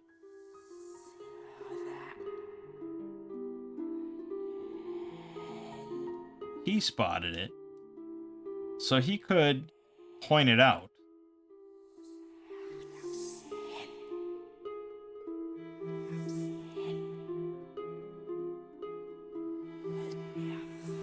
Right? Am I correct on all these? Point out, one action. It's a creature undetected by one or more of your allies, isn't undetected by you. So it's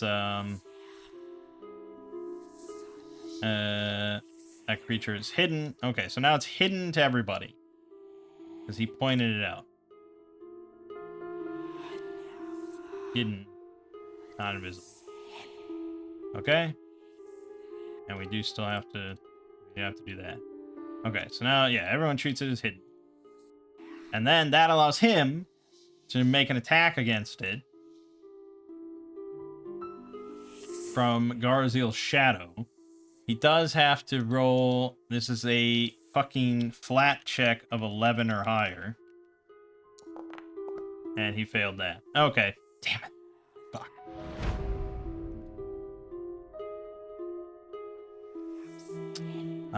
Botha is going to use her electric arc. She's going to target the Will-O-Wisp and Snog.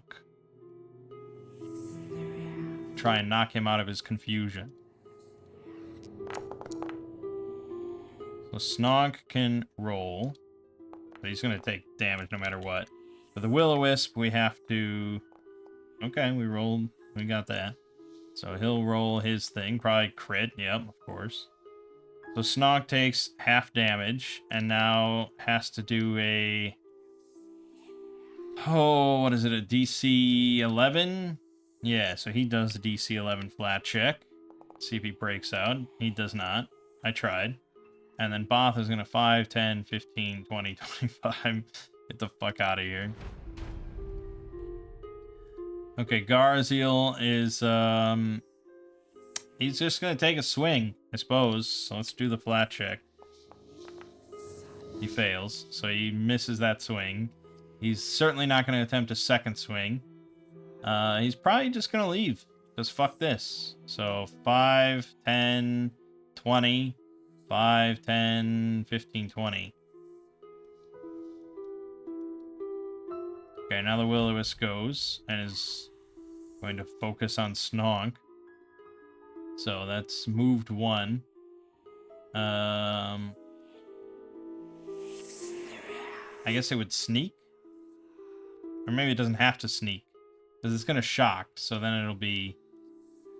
Okay, so he hit.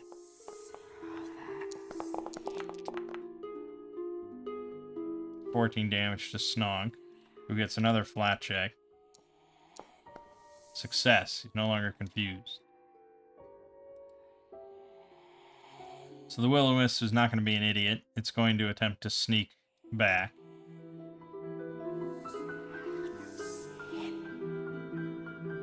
Yeah, he would get the reactive strike, wouldn't he? So let him do his flat check for that while it's still hidden. He failed, okay. And so now this thing will roll its stealth. And it has to roll that, basically. Okay, so Atari doesn't see it either. And Snog is going to 5, 10, 15, 20... 25.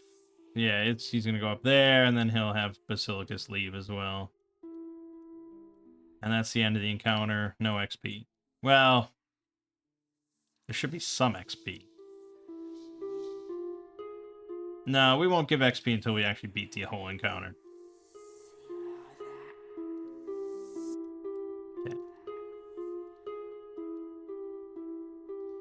Okay. So, I mean, that was a smart decision. Let's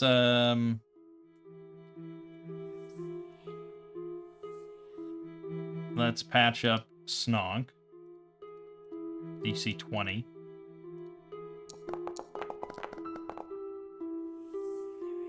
See, that would have been only 3 health. That DC 20 made it bigger.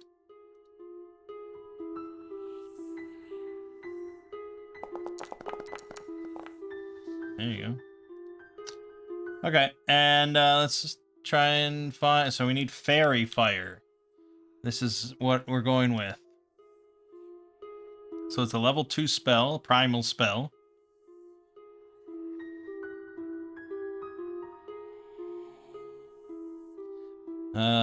If the creatures are invisible, they are concealed while affected by Fairy Fire rather than being undetected. That is big.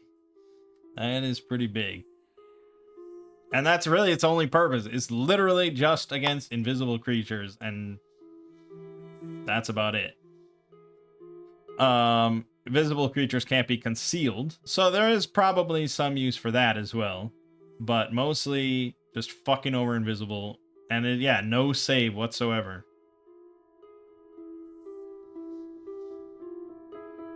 If they're in the 10-foot burst, they are visible for 5 minutes. That is the perfect spell. Preparation, man. That's very important.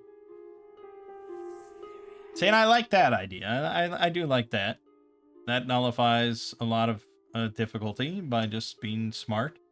So we need to buy this. We could buy a wand, but honestly, I think scrolls are probably the way to go. And we're just gonna give it to Botha because she can just whip it out without worrying about trick stuff or anything like that. So we're just gonna do this, boom. And that's gonna cost us 12 gold each. Let's buy 2 of them for now. So we'll just deduct 24 gold. Okay. Not super cheap, but worth it to win fights without horror. Okay. So let's restore this thing back to its original status.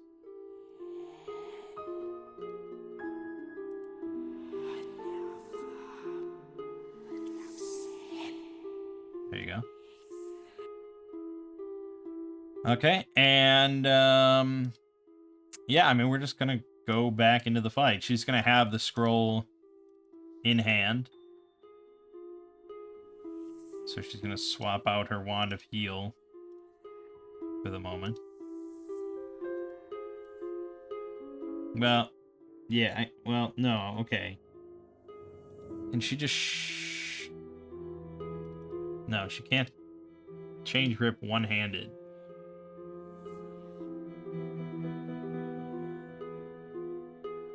So I think that means you can't use the staff until you change your grip to 2 hands. That's fine. I mean, that's perfectly fine. I just have to remember that. Okay, so we're gonna do that, and somebody's gonna get fucked because she's not just gonna use it. It's a 10-foot burst, and as far as the players are concerned, well, actually, I say that.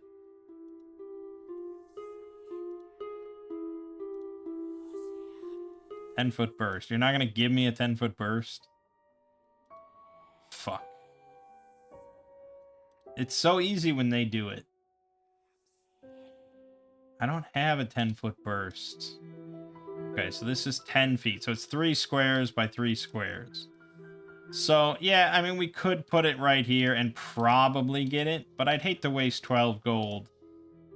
As a player, I'm saying.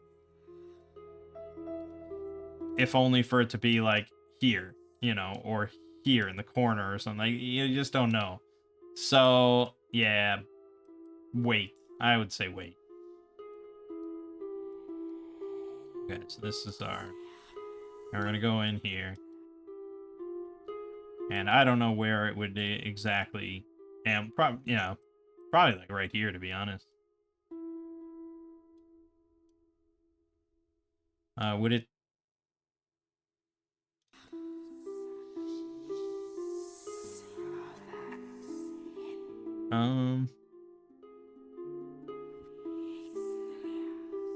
It says that the Will-O-Wisp and 2 Flicker-Wisps dart forth. What does that mean? Do they come out of the walls? Do they come out of the water? Are they invisible? He's probably dark, but why would he turn on his light at all? I feel like the only reason he ever turns on his light is to feed on fear. That seems like it. So I think it's going to start next to them, invisible. Is honestly what I would expect. So we'll do that. Let's add them all. And let's roll them bones.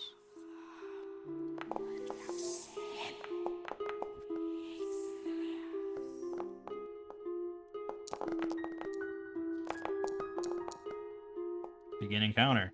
Wow, he rolled extremely poorly. He rolled a 3. Okay, so Atari can't do anything.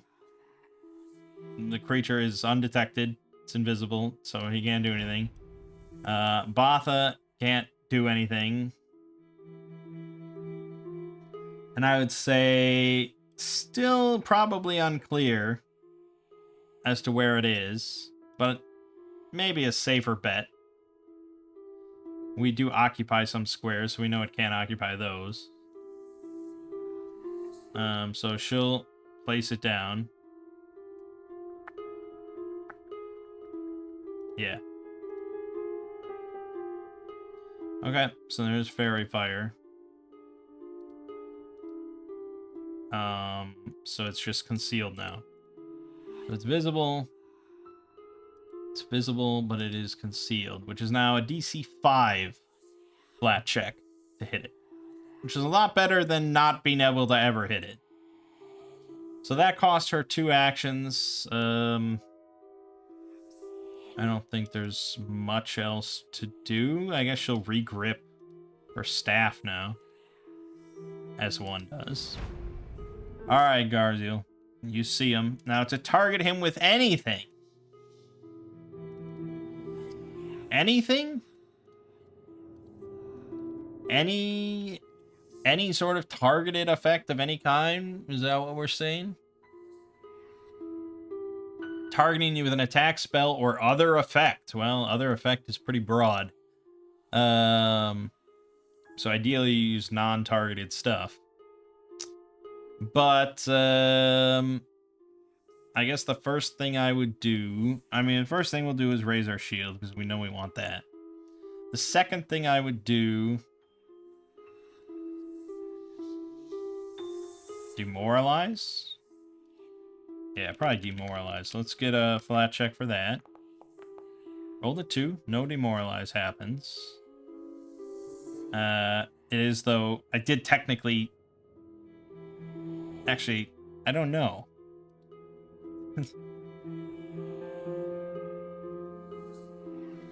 Damn it. I don't even know how to search for that. So, because...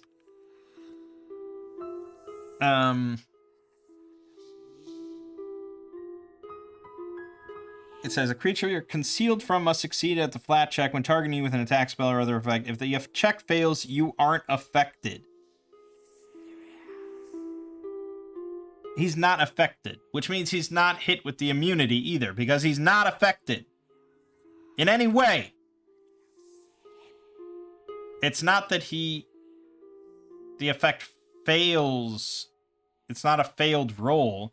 He is not affected by it. That's That's how I'm interpreting it. So I could attempt it again with my third action. Or we could just swing. I think the swing is pretty unlikely to occur. Plus 11. That's, what has he got? Like a 25 AC or something? 27. We have a 20% chance of success. Christ.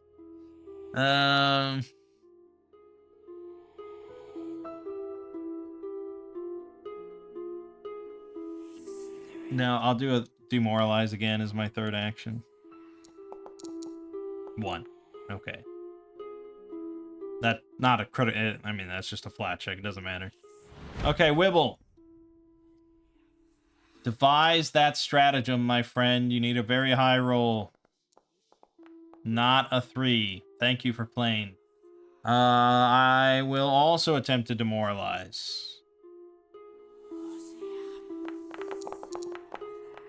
A 1. I will also attempt to demoralize. This is What? What?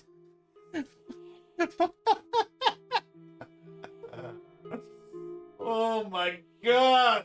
This isn't even getting into the actual roll that would occur, which would almost certainly fail as well. These are just the flat checks, and I just want you to look at the screen here on the right side. These are the flat check rolls against concealed, and I need a 5 or higher. 2, 1, 3, 1, 1. What the fuck?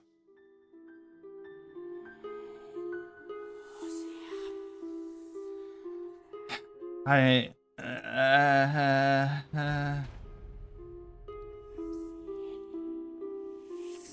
I don't know what to say. Okay, well, I mean, the Will-O-Wisp does not have that many options. Especially when it has, you know, it's just visible. So it's going to just strike and miss. Okay, the low rolls continue. And strike and miss. And strike and miss. Okay, everyone's missing. This is botch mania. But Snonk, the Snonkster, is coming in. He's going to move here to a good flanking position. He's going to vicious swing. He's not going to fuck around. He's going to roll above a 5 on this deep. All right, I think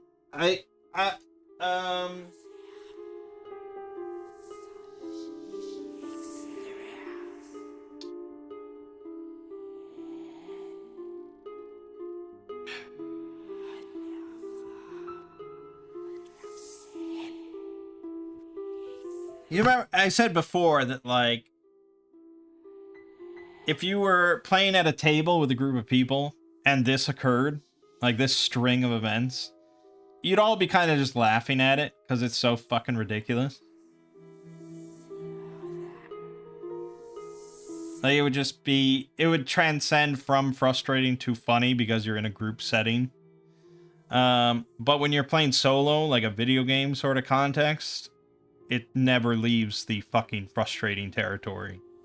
So that's great. Okay, but Otari is here to save our bacon. So he gets to make his big attack from one of their positions, and he rolls a 4.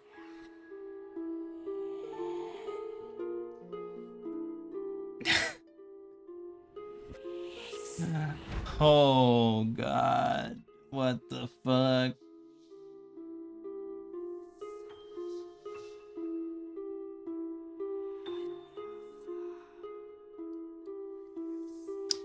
There's only one creature that can bring us out of this mire.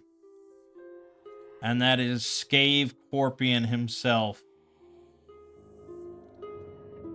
Scave Corpion will crit as he always crits. He fucking crit! Oh my god, Scave Corpion! Oh my god, 18 damage. The Will-O-Wisp. What the fuck? Can't. Oh my god. How do you make that shit up? Insane. Okay. Garziel will swing. No, he'll attempt the. Oh, wait a minute. I forgot the flat check for the Scave Corpion. This is where he gets fucked. Yep, it's the one. Motherfucking god.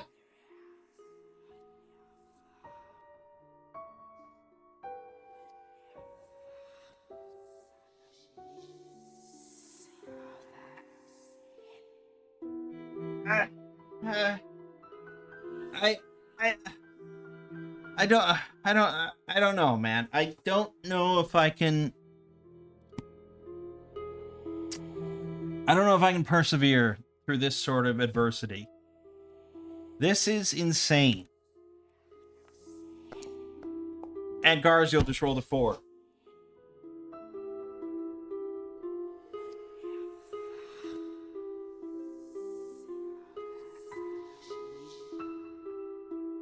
What are the odds of this?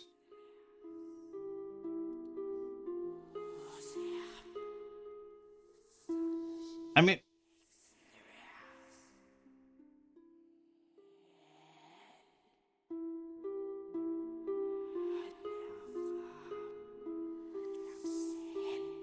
I don't even know at this point. I don't know what the odds are.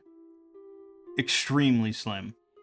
If you want to tally this up, let's see how many times have I failed to roll 5 or higher on a d20, which is a 80% chance. So I have a 20% chance of failure. 1, 2,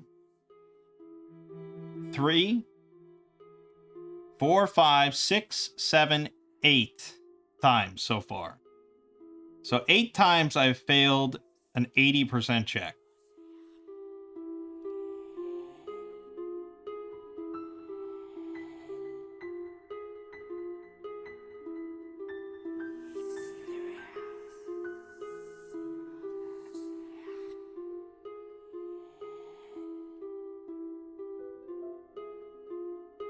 It's just like, who would put this in their game as like a fun mechanic?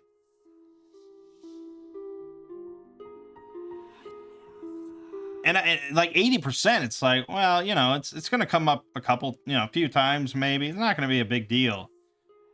But then you get situations like this. And I'll tell you, if this happened in person, all of our D20s would be gathered up and put into like a trash compactor or something. They would be pulverized so that they could never infect the world with this sort of sickness again. I don't know. So, that 4 was for his demoralize attempt, thankfully. So he's going to then raise his shield as his second action. And now he'll attempt a strike as his third action. It's unlikely to occur. Because we have to pass the great hurdle of the flat check. He rolled a 2. We're up to 9. We're up to 9 times failing an 80% roll.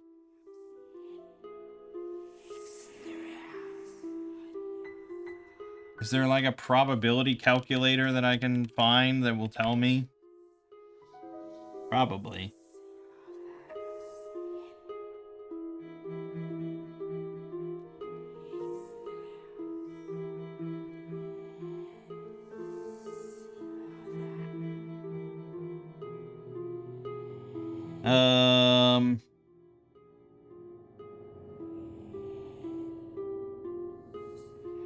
Okay. I might be able to run this through a calculator. I just want to know.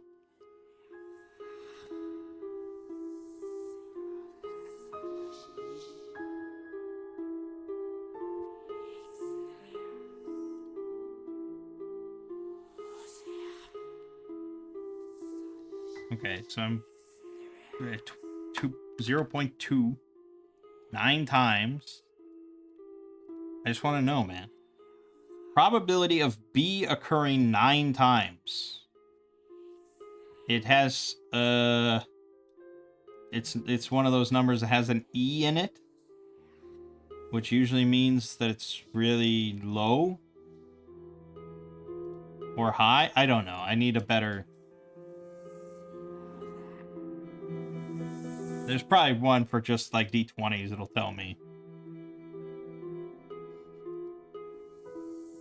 I know, we're stopping everything just so I can...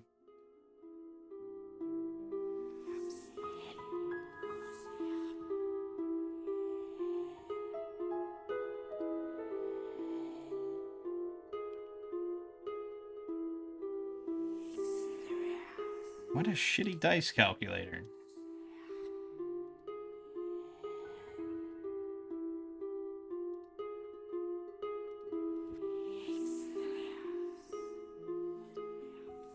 Okay, at least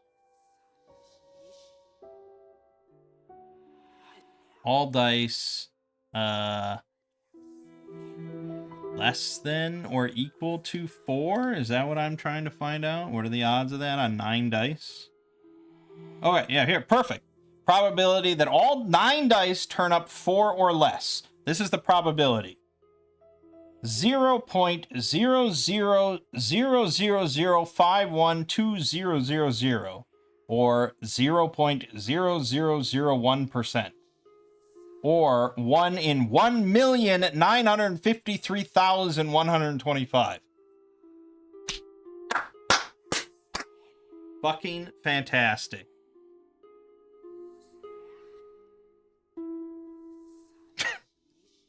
I don't know. I'm just stunned into silence here.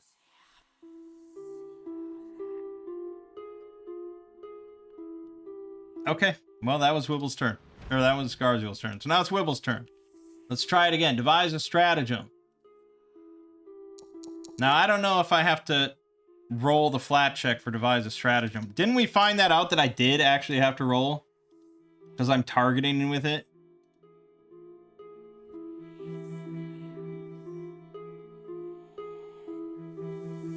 Well, no, it just says choose a creature you can see and roll a d20. So I'm not targeting him with this.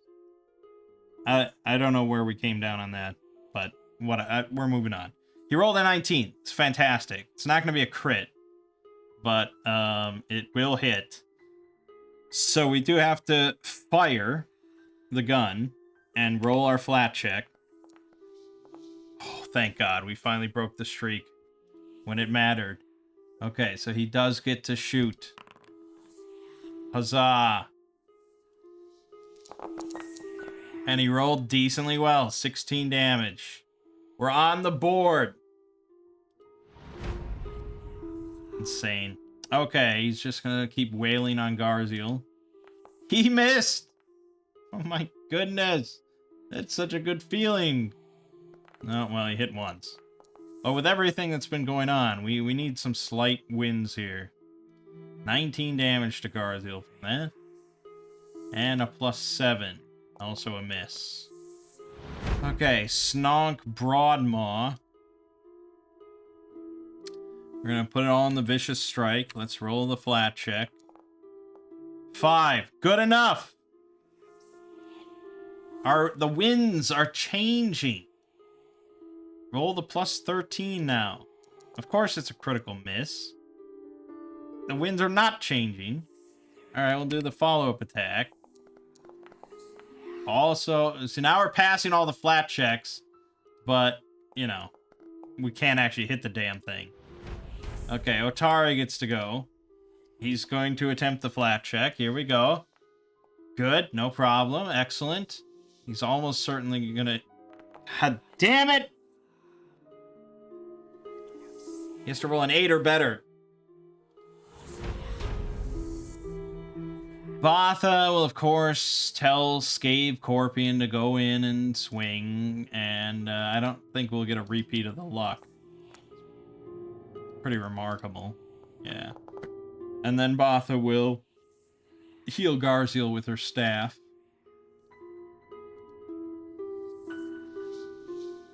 What a fucking wild ride of a fight this has been.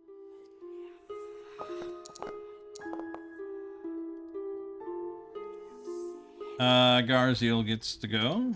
Okay, so he's gonna attempt to demoralize first. So we're rolling our flat check. It's a 6. It's good enough. Yeah, I again. I'll repeat the odds. 0.0001%. Or 1 in 1,953,125 chances. It's ridiculous. It was ridiculous. Okay, of course we failed to demoralize. That's no surprise. Then we're going to attempt just a swing for the shit of it. Okay. Now, well, the 20 wouldn't have mattered there. This is where the 20 matters. And it's a miss. And he'll raise his shield. Okay, Wibble. Maybe Wibble can be the only one to do damage here. You never know. Devise a stratagem. 17 is another hit. Let's hope he passes the flat check. He does. Okay. Again, Wibble's finally doing stuff. When everyone else is floundering, he's pulling through with numbers, at the very least. The Will-O-Wisp also, I mean, I gotta hand it to the Will-O-Wisp, has yet to, well, he landed 1 hit out of 6, so he's not swinging too hot either. But this will be another miss! Oh my god! What a fight this has been. Oh, and then he hit on that one. Oh, jeez. Max damage. Ouch. And the +7, also a miss. I mean... this is, I think, probably the worst... yes, I think this would be the worst example that you could possibly offer about Pathfinder 2nd Edition. If you were trying to paint Pathfinder 2nd Edition in the most, unfortunate, not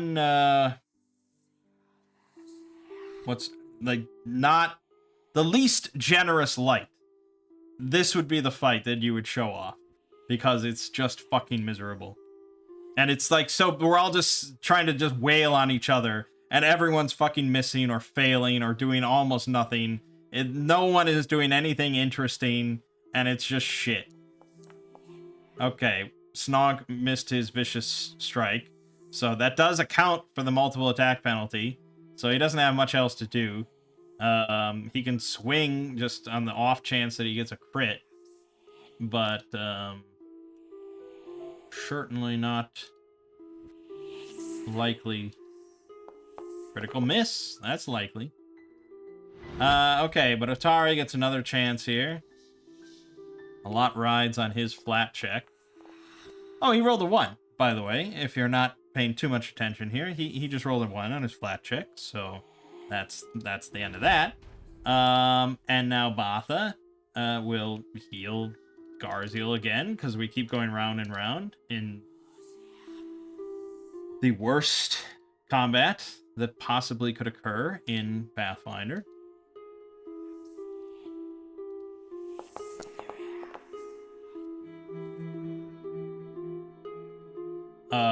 And that's it. And now Garziel gets to go. And he'll... now, he tried his Demoralize, so that didn't work. He's now immune. So we'll try to just swing. Okay, we succeeded on the flat check at least. So here we go. Aha! A hit! Okay, 13 damage to it. We're getting somewhere. He'll raise his shield. And then... I don't know. I guess you could just swing again. You can always hope for the crit, right?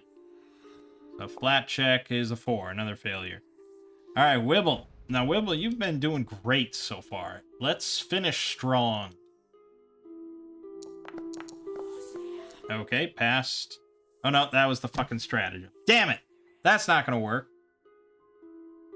We could do an accidental shot, though, because we keep our gun loaded now. So let's go for accidental shot. So I'm gonna roll 2d20s and just see what we get.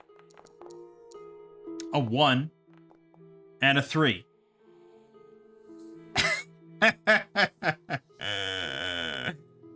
Oh, God. Okay, another round for the Will-O-Wisp. He did finally connect with the first one. Not surprising. We knew that was going to happen at some point. 16 damage to Garziel.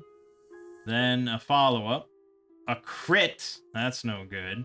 This could drop Garziel. 36 damage will drop him, yeah. Oh, but he's got Orc Ferocity. Garziel does not have reaction anymore. You're right, I don't think we rested since the last time he did that. And that was the Otyugh fight. And we came right here, and then we went back to town quickly to get the Fairy Fire. We didn't rest up for everything. So I don't think he should have Orc Ferocity. Oh no, maybe we did go back to town after the Otyugh fight.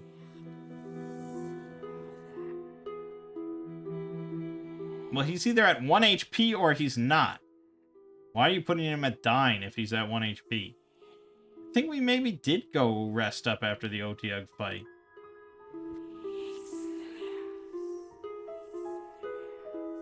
We must have, because I summoned Scave Corpion during that fight. And now I summon him here. So we definitely rested after the Otyugh fight. So he should be fine. So he's not dying. And he's not prone. I don't know if he's wounded 2, though. That shouldn't be correct. He should be wounded 1. Okay, that's where he's at. Now, if he gets hit again, then it would be bad.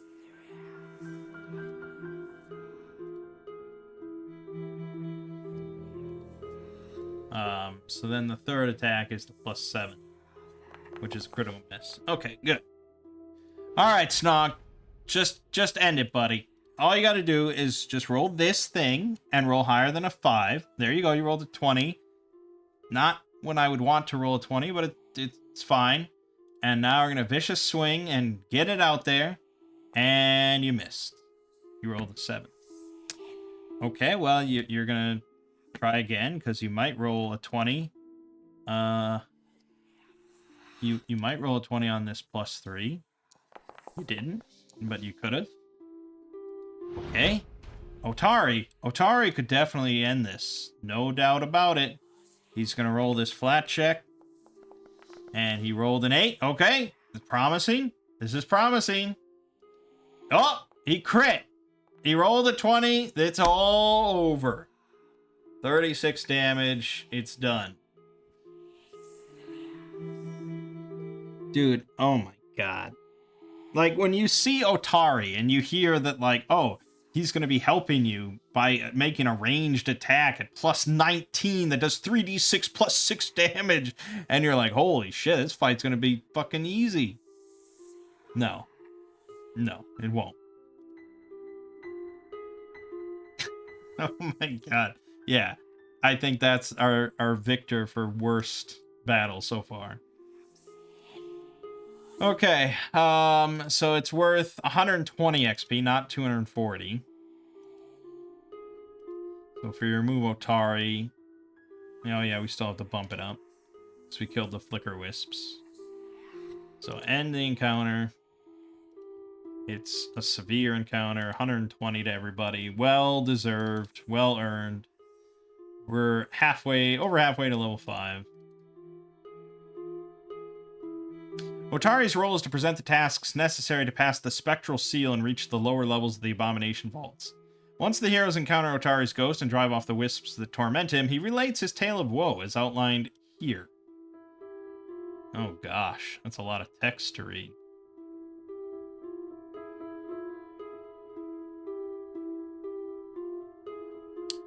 Okay, so there's a barrier in Area D12, the Ghost Walk, that blocks progress deeper into the Abomination Vault. He understands that it's powered by the souls of Belcorra's defeated enemies. Fortunately, he also understands how to take the barrier down. The Rose Guard were the adventurers who finally killed her, and their psychic resonance can drop the barrier. The heroes must find and place 4 icons the Rose Guard once held dear onto the altar in Area 13 to do this. Otari's thieves' tools are here with his bones and serve as his icon. The other icons are described in the Rose Guard handout and can be found on the surface. Recovering them is the focus of the first part of the next chapter. The surface.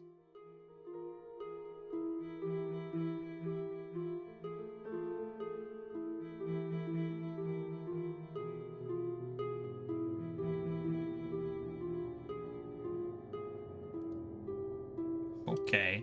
I guess, yeah, I haven't been looking at the chapters. Okay.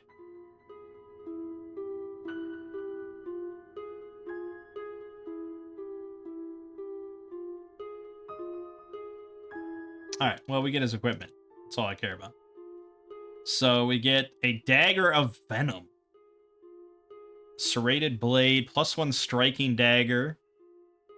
When you critically succeed an attack roll with a Dagger of Venom, target becomes Sickened 1 unless it succeeds at a DC 19 Fortitude save. In addition, you can activate the dagger to poison a creature once per day. When you damage a creature with a Dagger of Venom, it's a Fortitude DC 21, 1d8 poison damage, and enfeebled 1.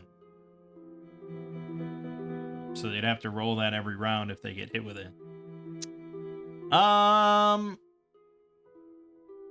Would I want to use it, though? Not really. It's still a dagger, so not especially. We'll probably sell it for 75 bucks. But there you have it. +1 studded leather armor. That's going to go straight to Snonk. We've got the Thieves' Tools, which are obviously plot relevant. And we have the Sneaky Key, which is a talisman you affix to armor. And basically, for the next minute, if the outcome of any of your attempts to pick a lock are a critical failure, you get a failure instead. Also, we'll be selling that. But I appreciate the concept. Okay, and that's it. Brutal. I mean, fucking Scathe Corpion rolling a crit. And then rolling a 1 on the flat check is just so fucking heartbreaking. I'll be writing about that in my diary tonight. That's just, oh my god. Anyways. Yeah, this level is going pretty slow, actually. This video started with us dropping down here. And so all we did was we went and fight the Gibbering Mouther and fought this fight here. That's it. 2 battles. Crazy. So obviously we still have quite a bit of level 4 left to do. You know, the Void Glutton up here, we're not doing that for a while. Volgrist, I don't know if I'll ever do. We do have these 2 things to fight, and then this whole section, which has multiple battles in there. So, yeah, I doubt we'll finish level 4 next time. And the thing is, I feel like you level up faster when you just have loads of, like, weenie battles. Rather than just, like, a few of the heavy hitting stuff. But, I don't know. We're doing okay. Wibble, yeah, I don't know. Hard to say. Hard to say. This party is not optimized. That is very much the case. Not an optimized group. But we made it this far with light amounts of fudging, so yeah. I'll repeat those numbers again, by the way. I'll just tell you what this says on my screen.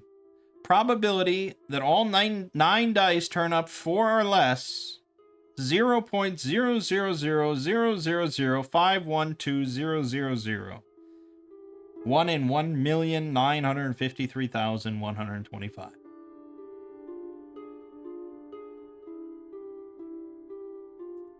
Yeah, there you have it. All right, my name is Mang. This has been Pathfinder 2nd Edition with Abomination Vaults, and I'll see you fine folks in the next part.